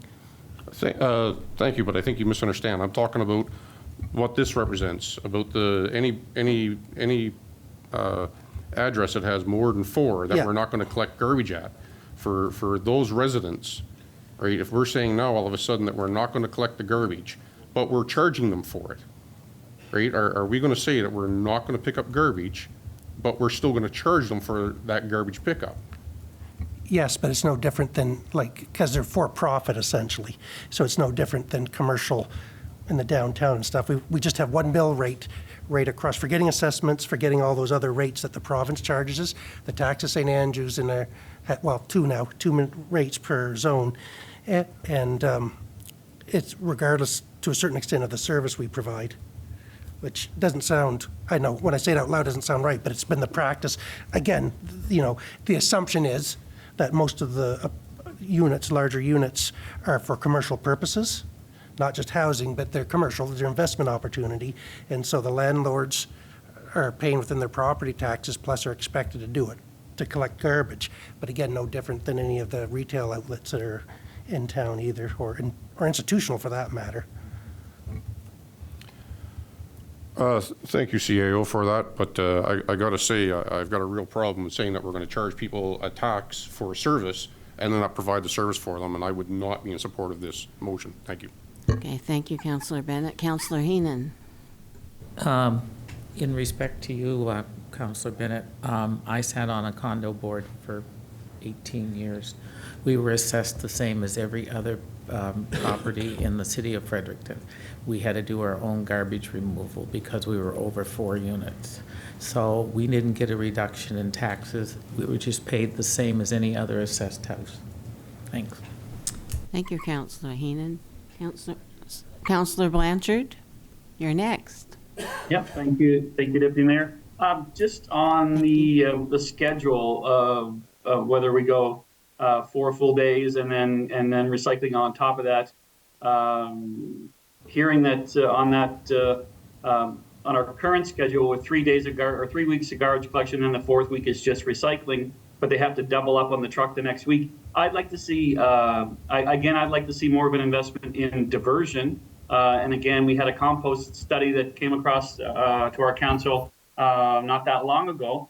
And I recognize that a curbside pickup would not necessarily eliminate the number of trips, because obviously you're going to have additional trips there.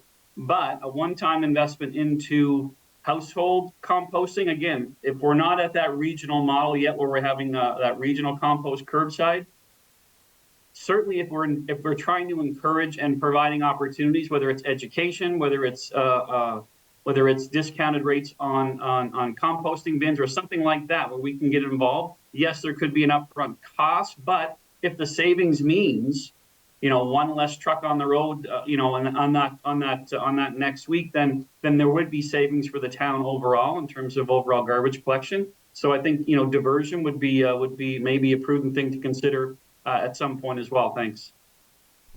Thank you, Councillor Blanchard. Any other further discussion, Council? Councillor Heenan? One more time. My concern is the cutting back, et cetera, is environmental.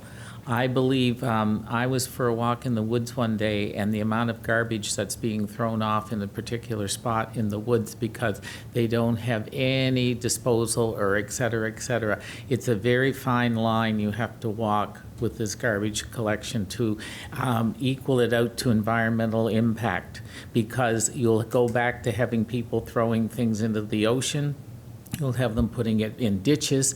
You'll have everything and anything. So if we were to stop one of those garbage trucks because we have to cut back, that garbage is going somewhere. And I can take you for a little walk in the woods and you'll see tons of it. And that's what happens. If you have a municipality that triggers people cutting back on garbage removal, you'll have a big environmental impact. And I think this council has already spoken up that we want to do what's environmentally correct for the town. So we have to walk a very fine line when it comes to garbage removal between people polluting and getting the job done. Thank you. Thank you, Councillor Heenan. Anybody else? Councillor Neal. Thank you, Your Worship. Yeah, just a question for the CAO. I guess where there is no requirement for a public hearing of objections, will this proposed bylaw, is it available on the website or Facebook site just for the public to view? All bylaws are put on the town website and also Great. available to view at Town Hall during our business hours, 8:30 a.m. till 4:30 p.m. Monday through Friday. Thank you, Mr. Knopf. And I just want to follow up too. Overall, if we don't change the service too much, most people won't care. But if we aren't recommending that we do a meeting of objections, it's not required. But if council wants some form of public consultation, let us know. We don't mind organizing some type of meeting at some point before third reading, just to see if there's anyone that wants to have any input into it. But we'll probably do some informal things on our own on the recycling bit. But the actual garbage bylaw itself, or the solid waste bylaw as we're calling it now, hasn't changed that much from the original, just cleaned up a little bit. Thank you, Mr. Spear. Mr. Councillor Weir. I'll just make a comment. Doesn't really, it applies to this, but it's concerning the garbage in the woods and that type of thing. I think there's still a tremendous education process required. I don't know whether my house is the exact distance from the local coffee shop or what, but it's almost daily. There's a cup or two laying in the end of my driveway. Maybe it's my personality, how bubbly it is. But we still have an education problem with respect to garbage alongside the roads. And, I don't know what the answer is. Thank you, Councillor Weir. Mr. Knopper. Just to that point, Councillor Weir, there were over 20 garbage bags that were collected by MBCC students going up Highway 127 from Tim Hortons to Ghost Road on both sides. So I don't disagree with you that there is an education piece that's still needed, and thank you, MBCC, for cleaning that up. Yes, thank you, NBCC. And thank you, Councillor Weir, for noting our protocol. I'm sorry. So, Councillor Neal has moved this, and it's been seconded by Councillor Heenan. And since we've had our discussion, are you ready for the question? All those in favor, aye. Contrary-minded? Councillor Bennett. Please note that. So, it's carried. Thank you very much, Council. Now I have to read this by title. Aha, see, I do know that. Okay, Council. Town of St. Andrews bylaw number 24-02, a bylaw respecting the collection and disposal of solid waste for the town of St. Andrews.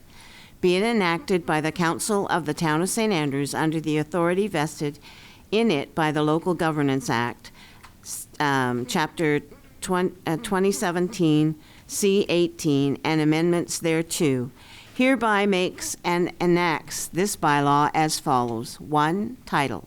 2. Definitions. 3. Gotta get to 3. Service. 4. Collections. 5. Storage and containers. 6. Placement for collection. 7. Special waste collection programs. 8. Disposal. 9. Illegal dumping. 10. Penalties. 11. Enforcement. 12. Severability. 13. Bylaw repealed. And 14. Effective date. So this is read the first time for this on the, what date is it? Sorry. 15th of April, 2024. Thank you very much. And I see the mayor's back, so the chair is yours, sir. Thank you very much. Appreciate that. So we are moving ahead to Public Works and Public Safety. Councillor Bennett. Thank you, Your Worship. Reference number PWP S240408, submitted by myself, subject policy P24-02 regarding the pickup and disposal of brush and tree branches, Town of St. Andrews. Background reads, staff are recommending a new policy regarding the collection and disposal of brush and tree branches. There have been several issues regarding brush collection at the Public Works Yard and that have led to additional dumping of waste and creating safety issues. The Public Works crew brought forward to senior staff an alternative collection option for consideration. The goal of this policy is to add to the current small brush collection offered by the town and augment it with once per month large brush and tree branch collection from April to October. Please see attached policy for more details. The policy would provide residents with an opportunity to have large branches and brush picked up services with all the recent storms. The motion reads that the Council of the Town of St. Andrews approves policy P-24-02 regarding the pickup and disposal of brush and tree branches, Town of St. Andrews. And I so move. Thank you. Once again, I'll be looking for a seconder. I'm looking at the TV. Big opportunity for anyone on the TV. Or is Councillor Hurdle. Seconded by Councillor Hurdle. Any discussion on this one? Councillor Heenan. Just a quick point. Did we not specify this was going to be a pilot program at our discussion? I believe I had it written down that it was to be a pilot program. So I'm wondering if that needs to be added to the amendment. Thank you. Does it need to be added, Mr. Knopper, or just because at any given time It can be changed. It can be changed. We have the authority to change any policy at any given time. The pilot could last 2 weeks. We think this is a terrible idea, and say let's revert back. So it'll come back for us. So, but point taken, it was noted as a pilot project. Anyone else? Okay. Oh, Councillor Neal. Thank you, Your Worship. I guess I'm just trying to get my head around sort of, it seems like we're increasing the workload for Public Works with this, where the onus was on residents before to drop off this stuff. Now, again, especially after a storm event, we could have 2-3 members of Public Works going around for several days possibly, picking this up once a month. And then the other issue I'm curious about is if we end up having these piles of brush, if they're only being picked up once a month by appointment, do we end up having piles of brush sitting along the side of the road awaiting pickup? So take your questions in order. So as far as more work for Public Works, yes, that was my first question, everybody's first question. But part of the problem that we've experienced is that although people were dropping off, it was getting to cost a significant amount of money because there was so much coming in. Then with the waste and stuff people are bringing in, they felt that was the only way they could control it. So they feel that this will still work. I mean, it's mostly automated. They're not hand tossing the stuff, right? They have a backhoe with a thumb attachment. So for the most cases, people are just going to be knocking down a tree or two, and it'll just be less than 5 minutes per yard. For storms, they're offering this service for storms even before, because there's a lot of people that don't have trailers or trucks that could move things, and so after the large wind events, they were going around and picking up stuff anyway, just as part of the service to have it removed. We're trying to do it by appointment. That's the one thing we'll keep an eye on. It's just instead of the backhoe and the truck running around in circles all around the town looking for these things, we want to be able to, at least they know where to go and try to make it more efficient and work with people that way. So we'll see how that goes. And they could do it more. I mean, I think if we see, for instance, that there's a whole bunch of people that have it, maybe we'll start doing appointments on Friday, then back it up to Thursday or something, meaning, well, if people are taking the effort to pile stuff out close to the end of the month, we'll make sure we pick it up. And so we'll work with people as best we can. And I know there's seasonal people who might only be here for 2 weeks in the summer. We'll do it in the 2 weeks, and we may end up having to pick it up anyway. Sometimes we'll just do that. So we're going to see how it goes. It is going to be a bit more work, but from a cost savings, it's probably going to be fairly significant. And we're having trouble finding contractors who want to do it anymore because it's easier to manage a couple of little piles than it is once they get in there with something that's like 3 stories high and, the size of a house out there. And then if stuff's intermingled, they have a hard time, even with their larger equipment, grabbing it and dropping it in dump trucks. And so the contractors over the last couple of years haven't been really enthusiastic about continuing their participation in it. So we're looking at this as an opportunity and just to see how it goes. Yeah, Councillor Neal had similar concerns about the project, but did come from staff. I think since it's a pilot project, they seem to think that they obviously can do it. They do have a piece of machinery that will make it quite a bit easier as well. But the alternative, unfortunately, will be that go back to the existing model, implement a tougher bylaw, and put some cameras up, because we'll probably have a good idea of whether it be contractors or people dropping white goods.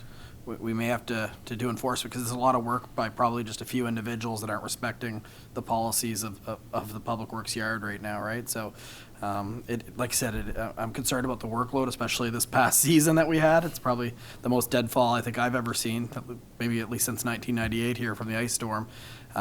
So yeah, it'll be interesting to see how that goes. And the other thing is we might get some complaints about a lot of debris on the sides of the roads, and this might be a very quick-lived pilot project. Yeah, like I said before, there's a lot of people that don't have access to a proper vehicle to drive the stuff down there anyway. So there's a couple of people who said to me, oh, thank goodness, because I was tired of cutting everything down to 3-foot sections to bundle them up for the leaf pickup program. So, there'll be pluses and minuses for sure. So all we can do is test it out. But I'm hoping it'll be successful and thinking it'll go well. For the odd person who has a few little branches during the leaf program, they can still cut them up and bundle them like we always have. But these tend to be for people that might cut down a tree that has like 8-foot limbs that would take, 4 hours to divvy up and pile up and tie up. And so this give them an opportunity to get rid of them quickly. Thank you. So just one follow-up there, just to clarify then, so the scheduling would be somewhat flexible in that case? Like, it's not going to be sort of, the 15th of the month is the one day that you can do pickup? Like, if you can make appointments and it might vary through the month? You'll have to leave it in our hands on that one, but we're saying the end of the month just so they don't have to keep jumping back and forth and they can make proper plans. But, the public works staff has always been excellent about serving the community, and if they see they need to offer flexibility, I'm sure they will.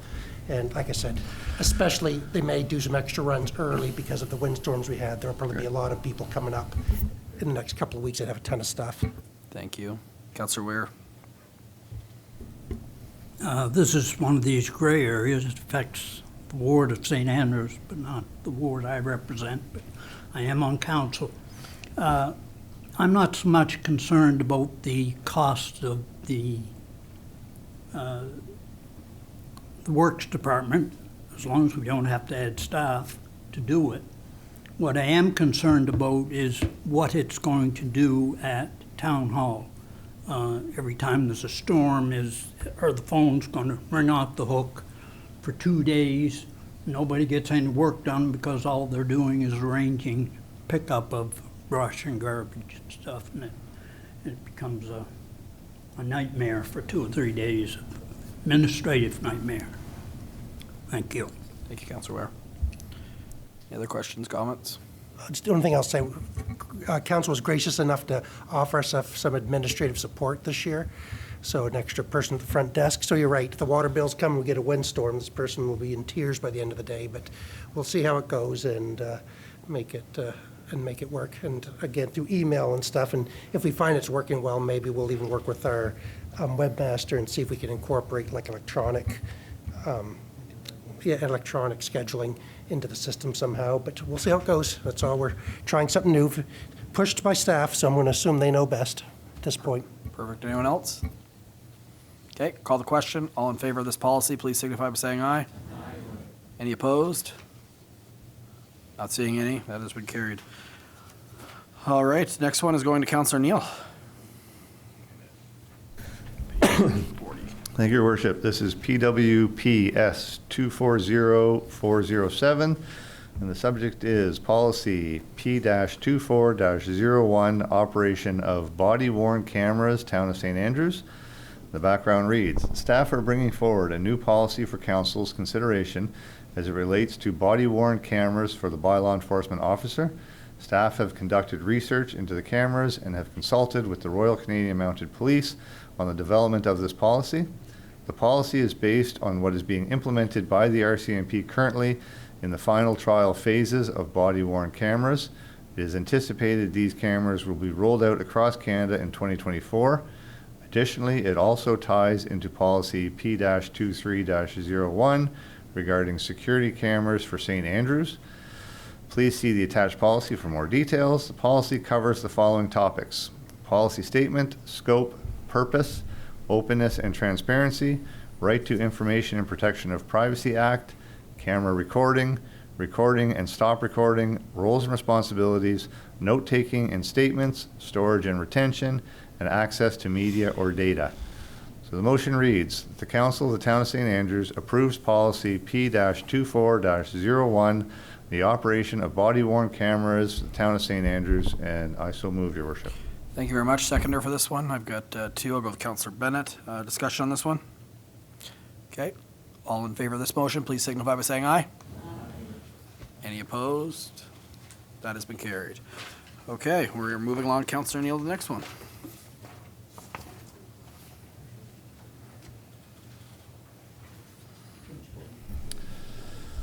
Next one is reference number PWPS 240409, and the subject is Market Wharf Wave Break Repair. The background reads, as part of the 2024 budget, Council allowed $8,500 for the repair of the wave break based on in-house estimates, and after a visual inspection from shore, the quote from the contractor was within that budget. The contractor started the work this week, and the wave break is in much worse condition than originally expected. After looking at it closely, including underwater inspections, we were informed the damage was much worse. The contractor is requesting an additional $18,900 to complete the repairs. As this is over budget, we need council approval to continue. This is a vital piece of infrastructure for the wharf, and staff recommend continuing. If needed, funds can be taken out of the General Operating Reserve Fund to continue. So the motion reads that the Council of the Town of St. Andrews approves the additional sum of $18,900 plus HST be awarded to Fundy Contracting Limited for the full repair of the Market Wharf wave break, and I so move, Your Worship. Once again, look for a seconder. Councillor Heenan. Discussion on this one. Just a quick question I have to start is, did we have maybe CBCL or someone look at the scope of work just to deem that this is what you'd expect for that amount of money? No. The asset managers work with it, though, and on the quote, they listed very specific parts, and he's gone out and looked at them and said, yeah, the shot. Just want to make sure that's been verified since it is a substantial overage. Yeah.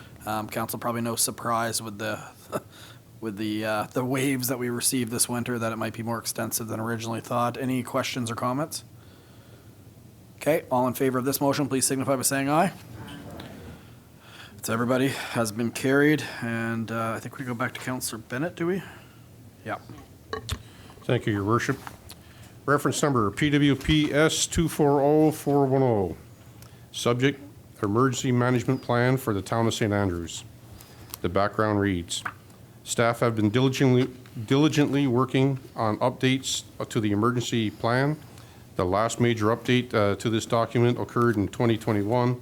The document now includes the communities of Bayside and Shamcook. Please see the attached plan for more details.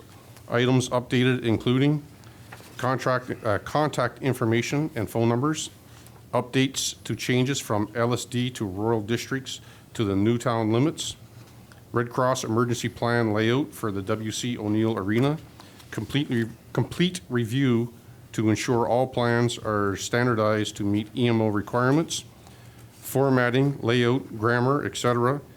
This plan was reviewed by senior staff, the fire chief, the administrative staff. A copy of the plan, the updated plan, will be provided to the EMO office. And the motion reads that the Council of the Town of St. Andrews approves the updated emergency management plan, and I so move. Thank you. Seconder? Ooh, that was a dead heat tie. Who can do it again? Oh, Deputy Mayor Akaji. Quicker on the rebound. No, you won. I made a comment. That's my ruling. Deputy Mayor Akaji is seconded. All right, first of all, thank you, staff. That's a massive document, and I know that they're required to give an update for us. I know there was an existing plan, but the review has got to take some time on that one. So to give you an idea, Council, through your worship, it took us a year to go through this document. Yeah, piece by piece, updating and making sure all the documents, as much as we could, was fully updated to standard. I'm not surprised. It took us a whole weekend to read it. So, but thank you for your work. It is a big plan. It's very extensive. Council, any questions, comments? Councillor Harlan. Thank you, Mayor Henderson. I did have a question from, I had two questions from town people wondering about if they can get a copy or how they might access a copy of the emergency plan. It doesn't go on our website, does it? Generally speaking, no, it doesn't. However, it is a public document that is approved by council, so it can be provided. Just note, I would redact some aspects of it because it does contain personal information for councillors. Right. So just so you know that any documents that do go would be redacted within some information. Okay, so if someone is interested in seeing the plan, then they can contact you. Come to town hall at any time. Perfect. Thanks. There's a little bit of concern though, because there's some information if this happens. What if, you know what I mean? It's a file that could be, you know what I'm getting at. It's a little concerning too. But it is a public document, right? So. Could I just follow up on that though? I think, I wonder if there's some way of doing a condensed version or Cole's notes. So after this after this Steinlake fire, there was lots of talk. There was lots of discussion in town, and some people didn't know that we had an emergency management plan, kind of assumed that we did, but then there were lots of questions around that, or I certainly heard lots of questions around that. And so I wonder if there's some way to educate the public to say we do have a very comprehensive emergency management plan. If in the event of an emergency, this is how people would be would receive information, et cetera, et cetera. I think that's what we need to be able to provide people. Through your worship, I think a great idea is the mayor being, EMO is good, but I would also say the mayor at one of his next CHCO interviews could plug this and letting the public be aware that there is a plan. Yes. I can certainly do that, but the 22-minute segment would not give me enough opportunity to review all scenarios by any means. So I do think to make people aware and they can pick up a copy. But in particular, I think there could be an opportunity for EMO to come in and make a presentation, because I think there's probably a lot of people in the public that still don't understand what EMO does, right? So, and it's not a shot, it's just people don't know. Right. But I think that the fact that how information would be communicated in the event of an emergency, the fact that we'll have our new sign at the arena, those kinds of things. So through your worship as well, so last year council asked us to send in a card out to every household that indicated how you would find information. Actually on that was the new Voyant Alert, so we very much encourage anybody who's not on Voyant Alert to please sign up on Voyant Alert, because that is our true emergency system, and that's how we will be sending out emergency information. And in fact, we sent out information today about the water main flushing that's happening tomorrow and Wednesday, and the moment we send it out, we get 20 phone calls at Town Hall asking, did Town Hall call? So those that are on Voyant are getting the messages. So the biggest thing we could encourage everyone, and I'd ask council to encourage all of their constituents, please sign up for Voyant online. It's the best and easiest way to get up-to-date information, because we text you, we call you, we'll send you emails. It all comes out in multiple formats. That is the safest way to find about emergency information. And on that note, I will say that it's important that the public's aware that in the case of that fire, it was actually the town officials was the only one to actually put out notification.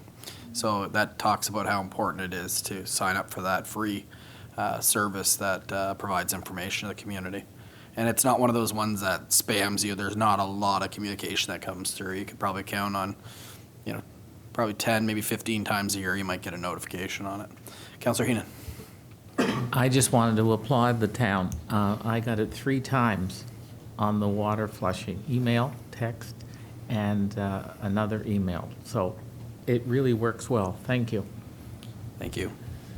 Your Mr. Worship, Chair. yeah, just your worship. There's one thing too. We do have a very formal and all-encompassing plan, but the truth is, especially for smaller municipalities across the province, you get to a level of seriousness, and the province jumps in and kind of supersedes everything you want to do anyway.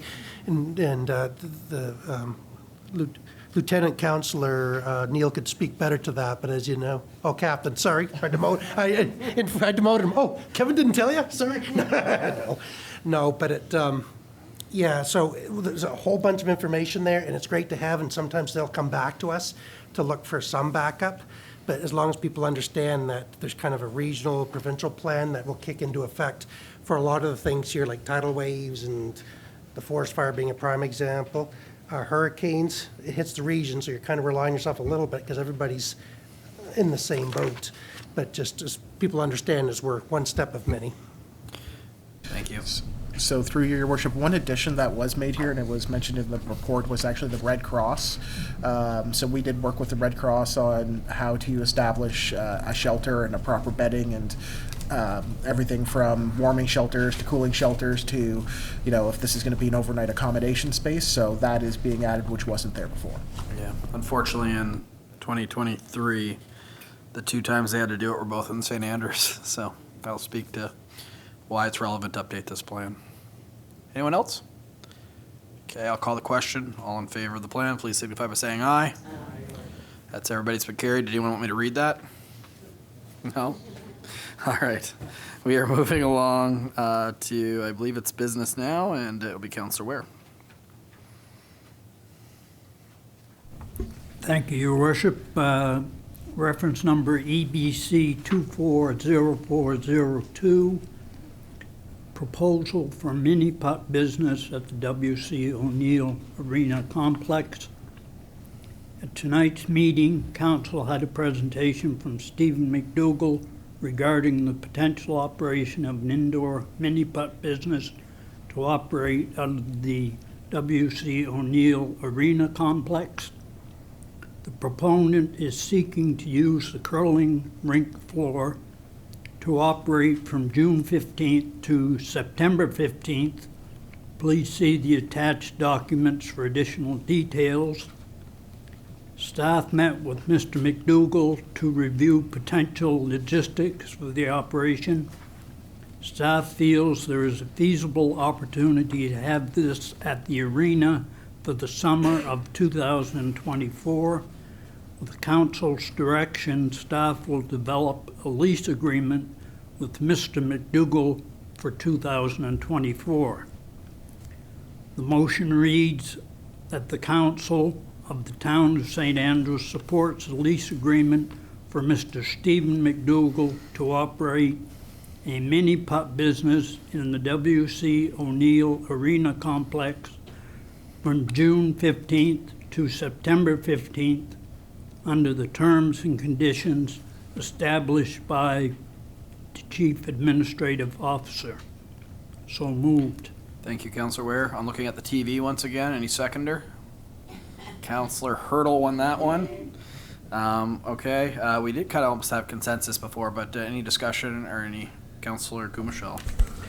Thank you, Your Worship. I don't think it needs to be read into the motion, but I would hope that the CAO would reach out to the curling club extensively, in particular Vern Lister and Jeff O'Rourke, the ice masters, who work so hard to bring such good ice to our rink. We're known all across the province as having some of the best ice right here in St. Andrews, and that's through a lot of hard work over the past number of years. And so they are our primary lease holder, and so I would hope that the CAO would sit down with everybody concerned and make sure that there's no miscommunication or anything with the curling club, and that everybody's on the same page. Thank you, Worship. Thank you, and I think Mr. Spear will do that, and it's important to note that the misses that you made at the Alpine, I guess, were not a result of the ice. There were a number of misses. Anyone else?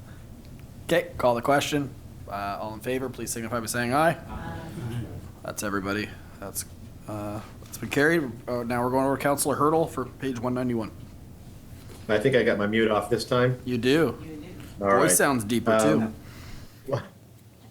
I think I'm losing my voice, but it's okay. I'll get through it. This is reference EBC 240401, and the subject is the tourism directional signs update submitted by me.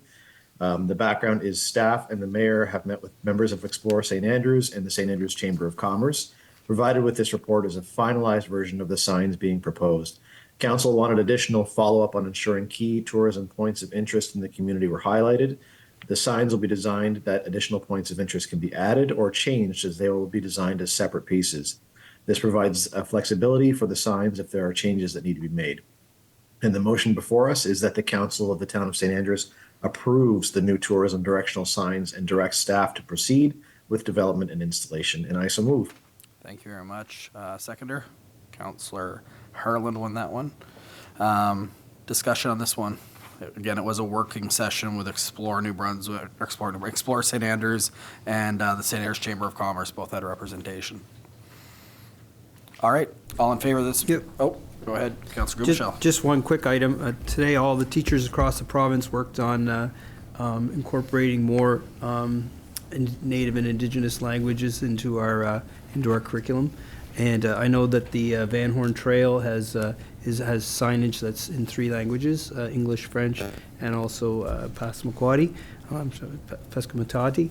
And I was wondering, I know it's late, but just since it was fresh in my mind, if that might be an option for our signage down in the corner, or somehow to, or maybe even with QR codes or something creative to include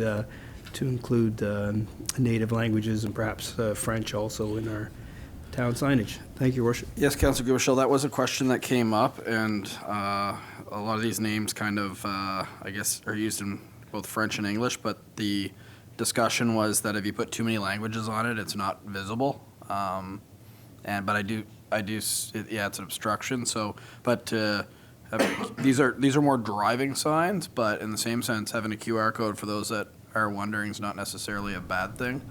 But a QR code might just, instead of being specific to everything, should just go to the town map. So I don't know if there's an opportunity to put one on it somewhere. But with that being said, QR codes are QR codes right now are a thing.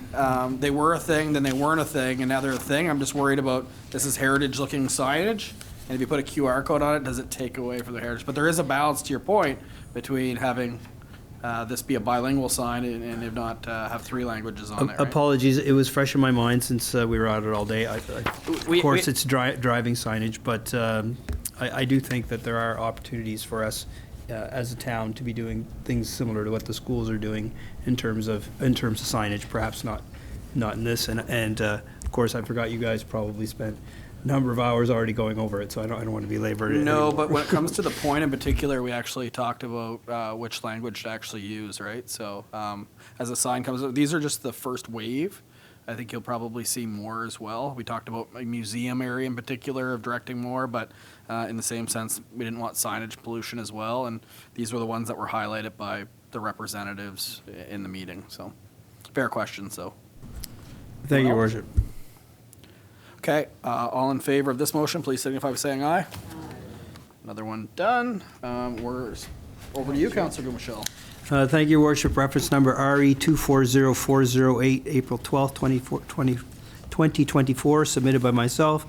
And the subject is additional components to Trail Expansion Project 2024. And the background reads, at the April 2nd regular session of Council, you awarded tender TSA 2023-07 Van Horn Trail Extension to Funday Contractors Limited. The award of $722,129.16 was substantially below the budget of $1.1 million. There were 3 other portions identified by the Trail Committee that were left off the initial tender for fear of bringing the project over budget. Those were, firstly, the off-road trail along Bar Road that goes to Champlain Ave. Number 2, the connector to the new trail from Diana Drive. And thirdly, increase the accessibility on the connector road from Cemetery Road to the Harry Mallory Ball Field. After the initial award, we went back to the contractor to see if they would hold the same unit prices for the additional, which they agreed to. Adding in the engineering fees and considering the HST rebate, will be close to the $1.1 million budget. And the motion reads that the Council of the Town of St. Andrews adds the that the Council of the Town of St. Andrews adds the 3 additional trail components to tender TSA 2023-07 of Bar Road Trail, Diana Drive Connector, and Cemetery Road Connector for a revised price of $1,095,396.51, HST inclusive. And I would make that motion, Your Worship. Thank you. A seconder? Councillor Heenan. And before discussion, just a reminder to the public that we do have other levels of government contributing greatly to this project. And it's been something that we've met several times on, had presentations, met with SORTI, et cetera, on it with their preferred options. Council, any questions or? Mr. Knopper, is that for you? Mr. Spear? Okay. No, sorry, Your Worship, I was, over the weekend, I realized if you look at the quoting pace, it includes engineering fees on it. And so this is just revising what's going to the contractor. So the, Councillor Gumichel, if you could write this down. So it's going to be, you should amend it to read a revised price of $965,561.50, HST inclusive. The balance is in a different portion for the engineers. Thank you. Councillor Gumichel, do you want to? Or just amend, yeah. Okay, so to amend the amount of the motion to $965,561.50. And I, again, make that motion. Look for a seconder for the amendment. Councillor Neal won that one. Discussion? All in favor of the amendment, please signify by saying aye. It's everybody back to the original motion. Everyone good? I'll call the question. All in favor of approving, please signify by saying aye. Perfect, thank you. That has been carried. It's important to note if there is any funds left, that one of the things when we were doing the review with some of our partners in the community is we really want to direct people to the trail, but there's no real parking lot to direct them to. There's some small ones, but nothing of any size. There's a bike rack. There's a bike rack. There's a small point at the point. There's a small area too, but I think something in the future we should aim for is having, something that's got a little bit of an interpretation sign and some parking, just because right now it's kind of find it as you go type thing. So just a little feedback we had from that session. Thank you, Council. And we have one more motion before we go to new business. Councillor Blanchard. Thank you, Your Worship. So reference number RE 240409. Subject is Quest Canada Community Energy Plan documents updated for Bayside and Shamcook. And the background reads, at tonight's meeting, Council had a presentation from, it was Eddie Oldfield, actually, instead not Seth Leon, of Quest Canada on the updated Community Energy Plan documents for Bayside and Shamcook. The original CEP Town of St. Andrews documents were presented to Council in June of 2023 and accepted. As part of local governance reform, staff worked with Quest Canada to update the documents to include Bayside and Chamcook into the planning process. Please see the attached document for the CEP, or Community Energy Plan Development Document, the CEP Implementation Documentation, and the Community Energy Mapping Document.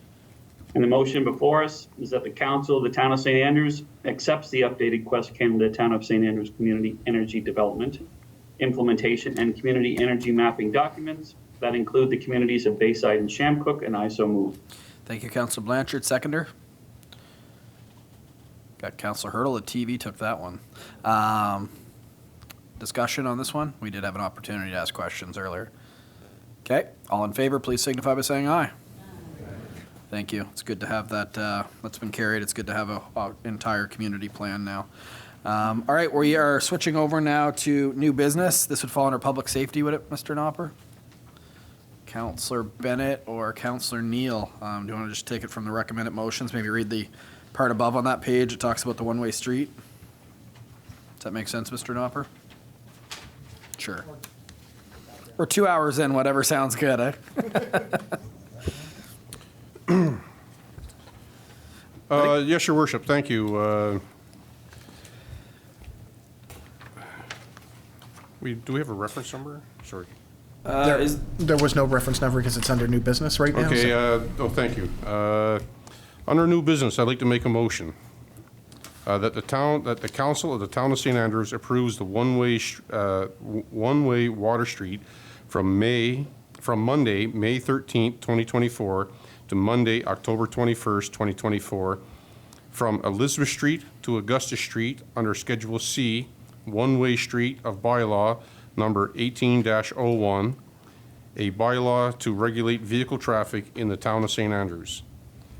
That the Council of the Town of St. Andrews approves temporary seasonal four-way stop from Monday, May 13th, 2024 to Monday, October 21st, 2024 at the following intersections under Schedule 1I stop signs and yield signs of bylaw number 18-01, a bylaw to regulate vehicle traffic in the Town of St. Andrews. Water Street at Augusta Street, east and west direction, Augusta Street and Montague Street, north and south direction. That the Council of the Town of St. Andrews approves no parking anytime along the following streets from Monday, May 13th, 2024 to Monday, October 21st, 2024 under Schedule B, no parking anytime of bylaw number 18-01, a bylaw to regulate vehicle traffic in the Town of St. Andrews. Elizabeth Street, Water Street to Queen Street, southwest side, Edward Street and Water Street to Queen Street, south side, William Street and Water Street to Queen Street, south side, Princess Royal Street, Water Street to Queen Street, south side, and Queen Street to Elizabeth Street to Princess Royal Street, south side, and I so move. Okay, so those are all together. That's okay with you because it was all red. And that does, the last one does account for the extra streets. Is that correct? Okay, perfect. Just for point of order. Okay, could I have a seconder for that one? We've got Councillor Gumashell. We're open for discussion. Just for the public's information, the reason this is being extended is there is a development that is expected to get underway at one of the streets that normally would have been the end of it. So it basically allows people to get past the construction versus going into a very conglomerated area at the end of the one-way street. More details will be made available for sure, and I believe council wanted some, if it does go through, some consultation with some of the streets that will be impacted. So, Your Worship, our plan is to put it out in the newsletters, put out mail-outs, talk with CHCO, really get the information out to the public on this. I'd also like to point out there's two other portions to that. So it's also that we've actually been requested several times by different businesses that were not within the one-way street portion, that they felt separated from the downtown core, so this would include them as well. But yes, the reason why Augusta Street was chosen was because it is a wider street. It has a sidewalk, so that is a critical part for transportation and movement. But also putting a four-way stop at Montague Street will also allow for slowing of traffic going through that zone. So the hope was that the perception is people speeding or driving fast up there, so this would actually slow everything right down down to a traffic stop. People can still take Parr, people can still take Prince of Wales Street, they can still do the loop, but the goal would be is to block the one-way street at Augustus for basically safety of traffic. Thank you. Any other questions, comments? Councillor Heenan. This is addressed to the CEO. I'm just wondering, do we have in our inventory a traffic change sign ahead as far as we could put, like, so we could put up for a week or two after the change has been made? Like, it really helps a lot. I don't know if we have one of them in our inventory. We can Thanks. order them pretty quick. They're just off-the-shelf type of sign. For everywhere we're adding these new stop signs, by law, they have to be there. So we'll be ordering a whole bunch of signs over the next couple of weeks to be ready. Thank you. Any other questions?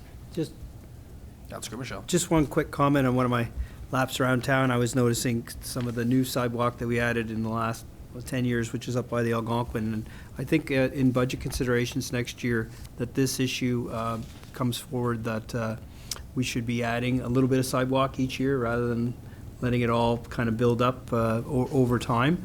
If we allotted a little bit of money each year and did a block each year, we'd have 8 blocks versus 1 in the past 2 terms.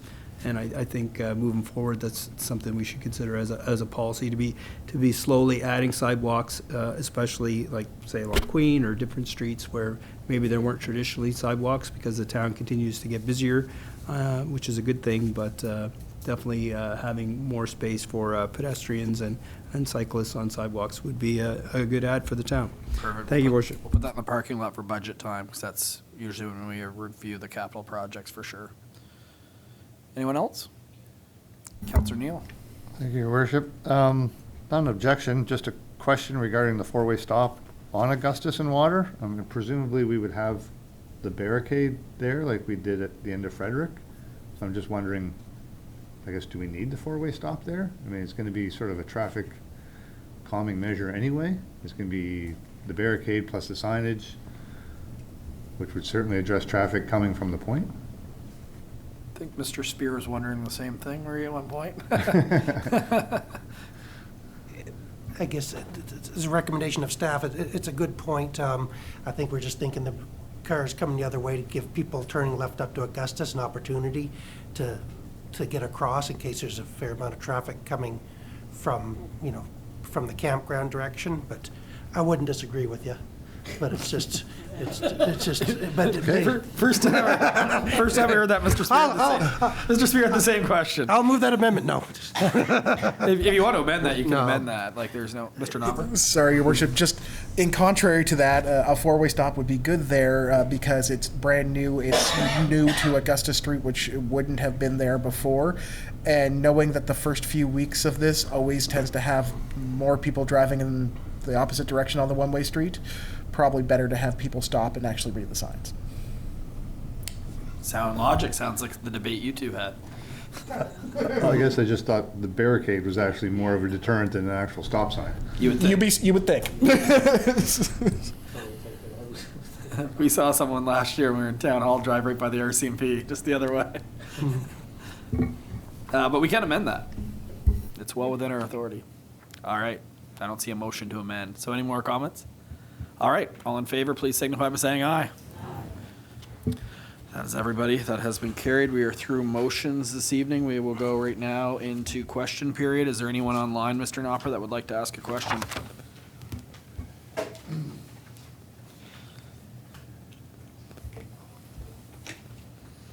I've received no emails and there's no one online. Perfect. Anyone on Zoom? No, that's what I mean. Okay, perfect, perfect. So you're good. And in the room, any questions this evening on anything pertaining to the agenda? Perfect. Well, appreciate you being here for the entirety.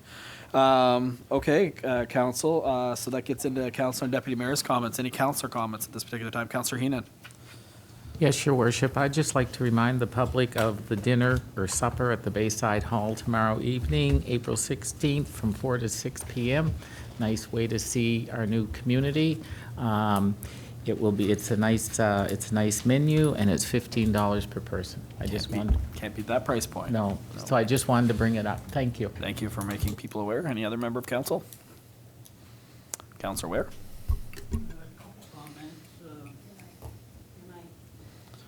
He nailed it on the motion too tonight. You had it on earlier. I had it on every time. Oh, I know, you almost got there.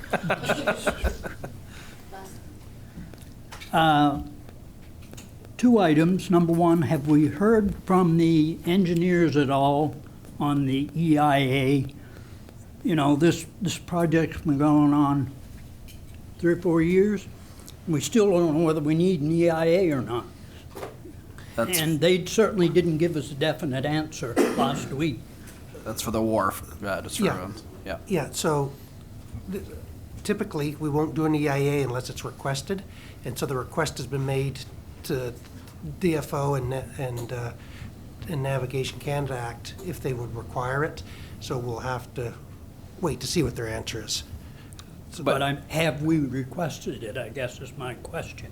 I'll confirm, but at the last meeting we had with them, they were reaching out to them 3 or 4 weeks ago. I've done it, and I know you can get an answer fairly quickly, so. We'll confirm, but my interpretation from CBCL's comments is they had reached out, but we'll confirm that with not making any assumptions. Great.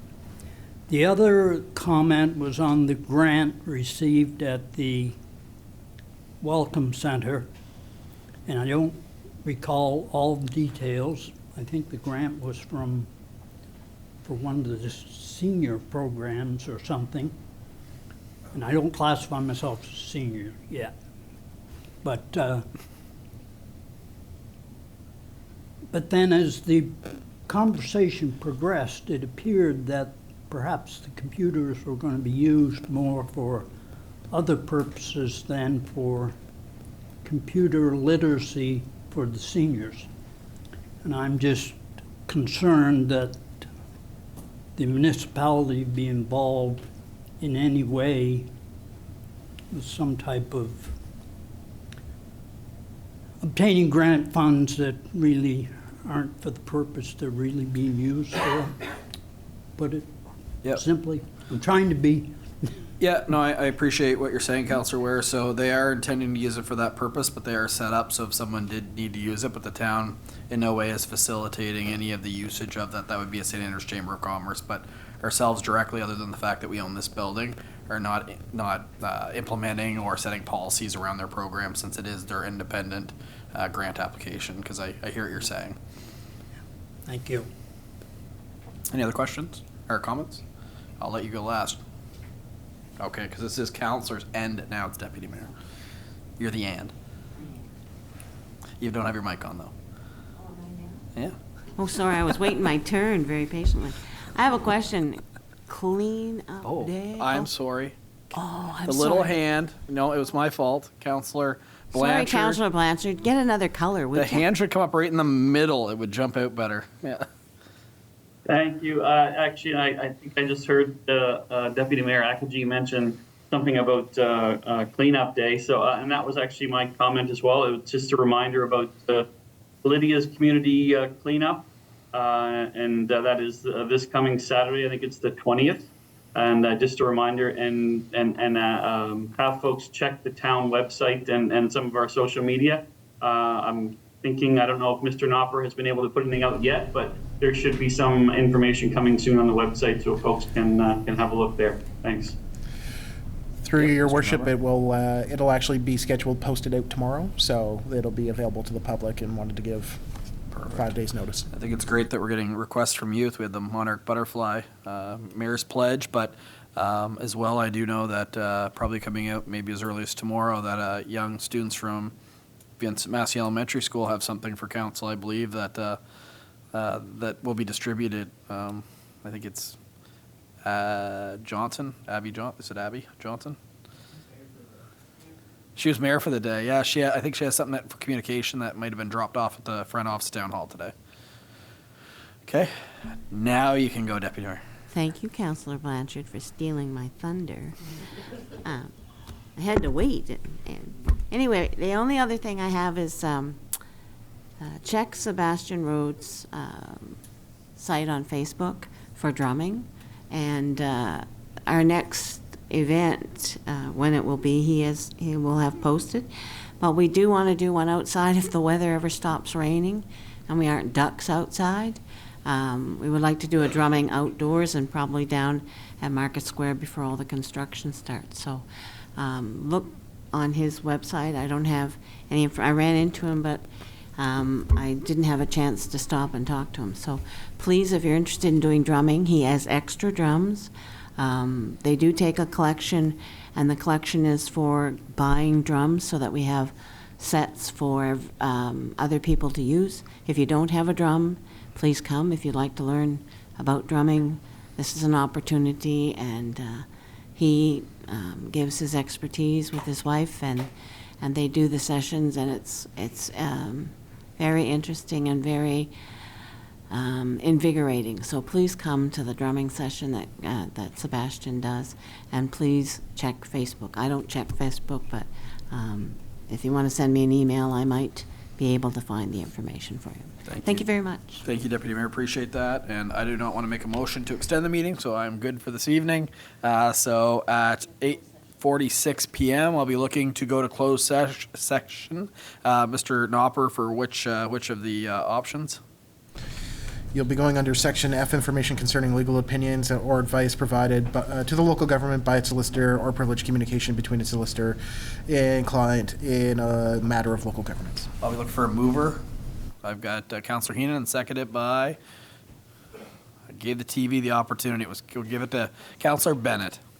All in favor of going to closed session?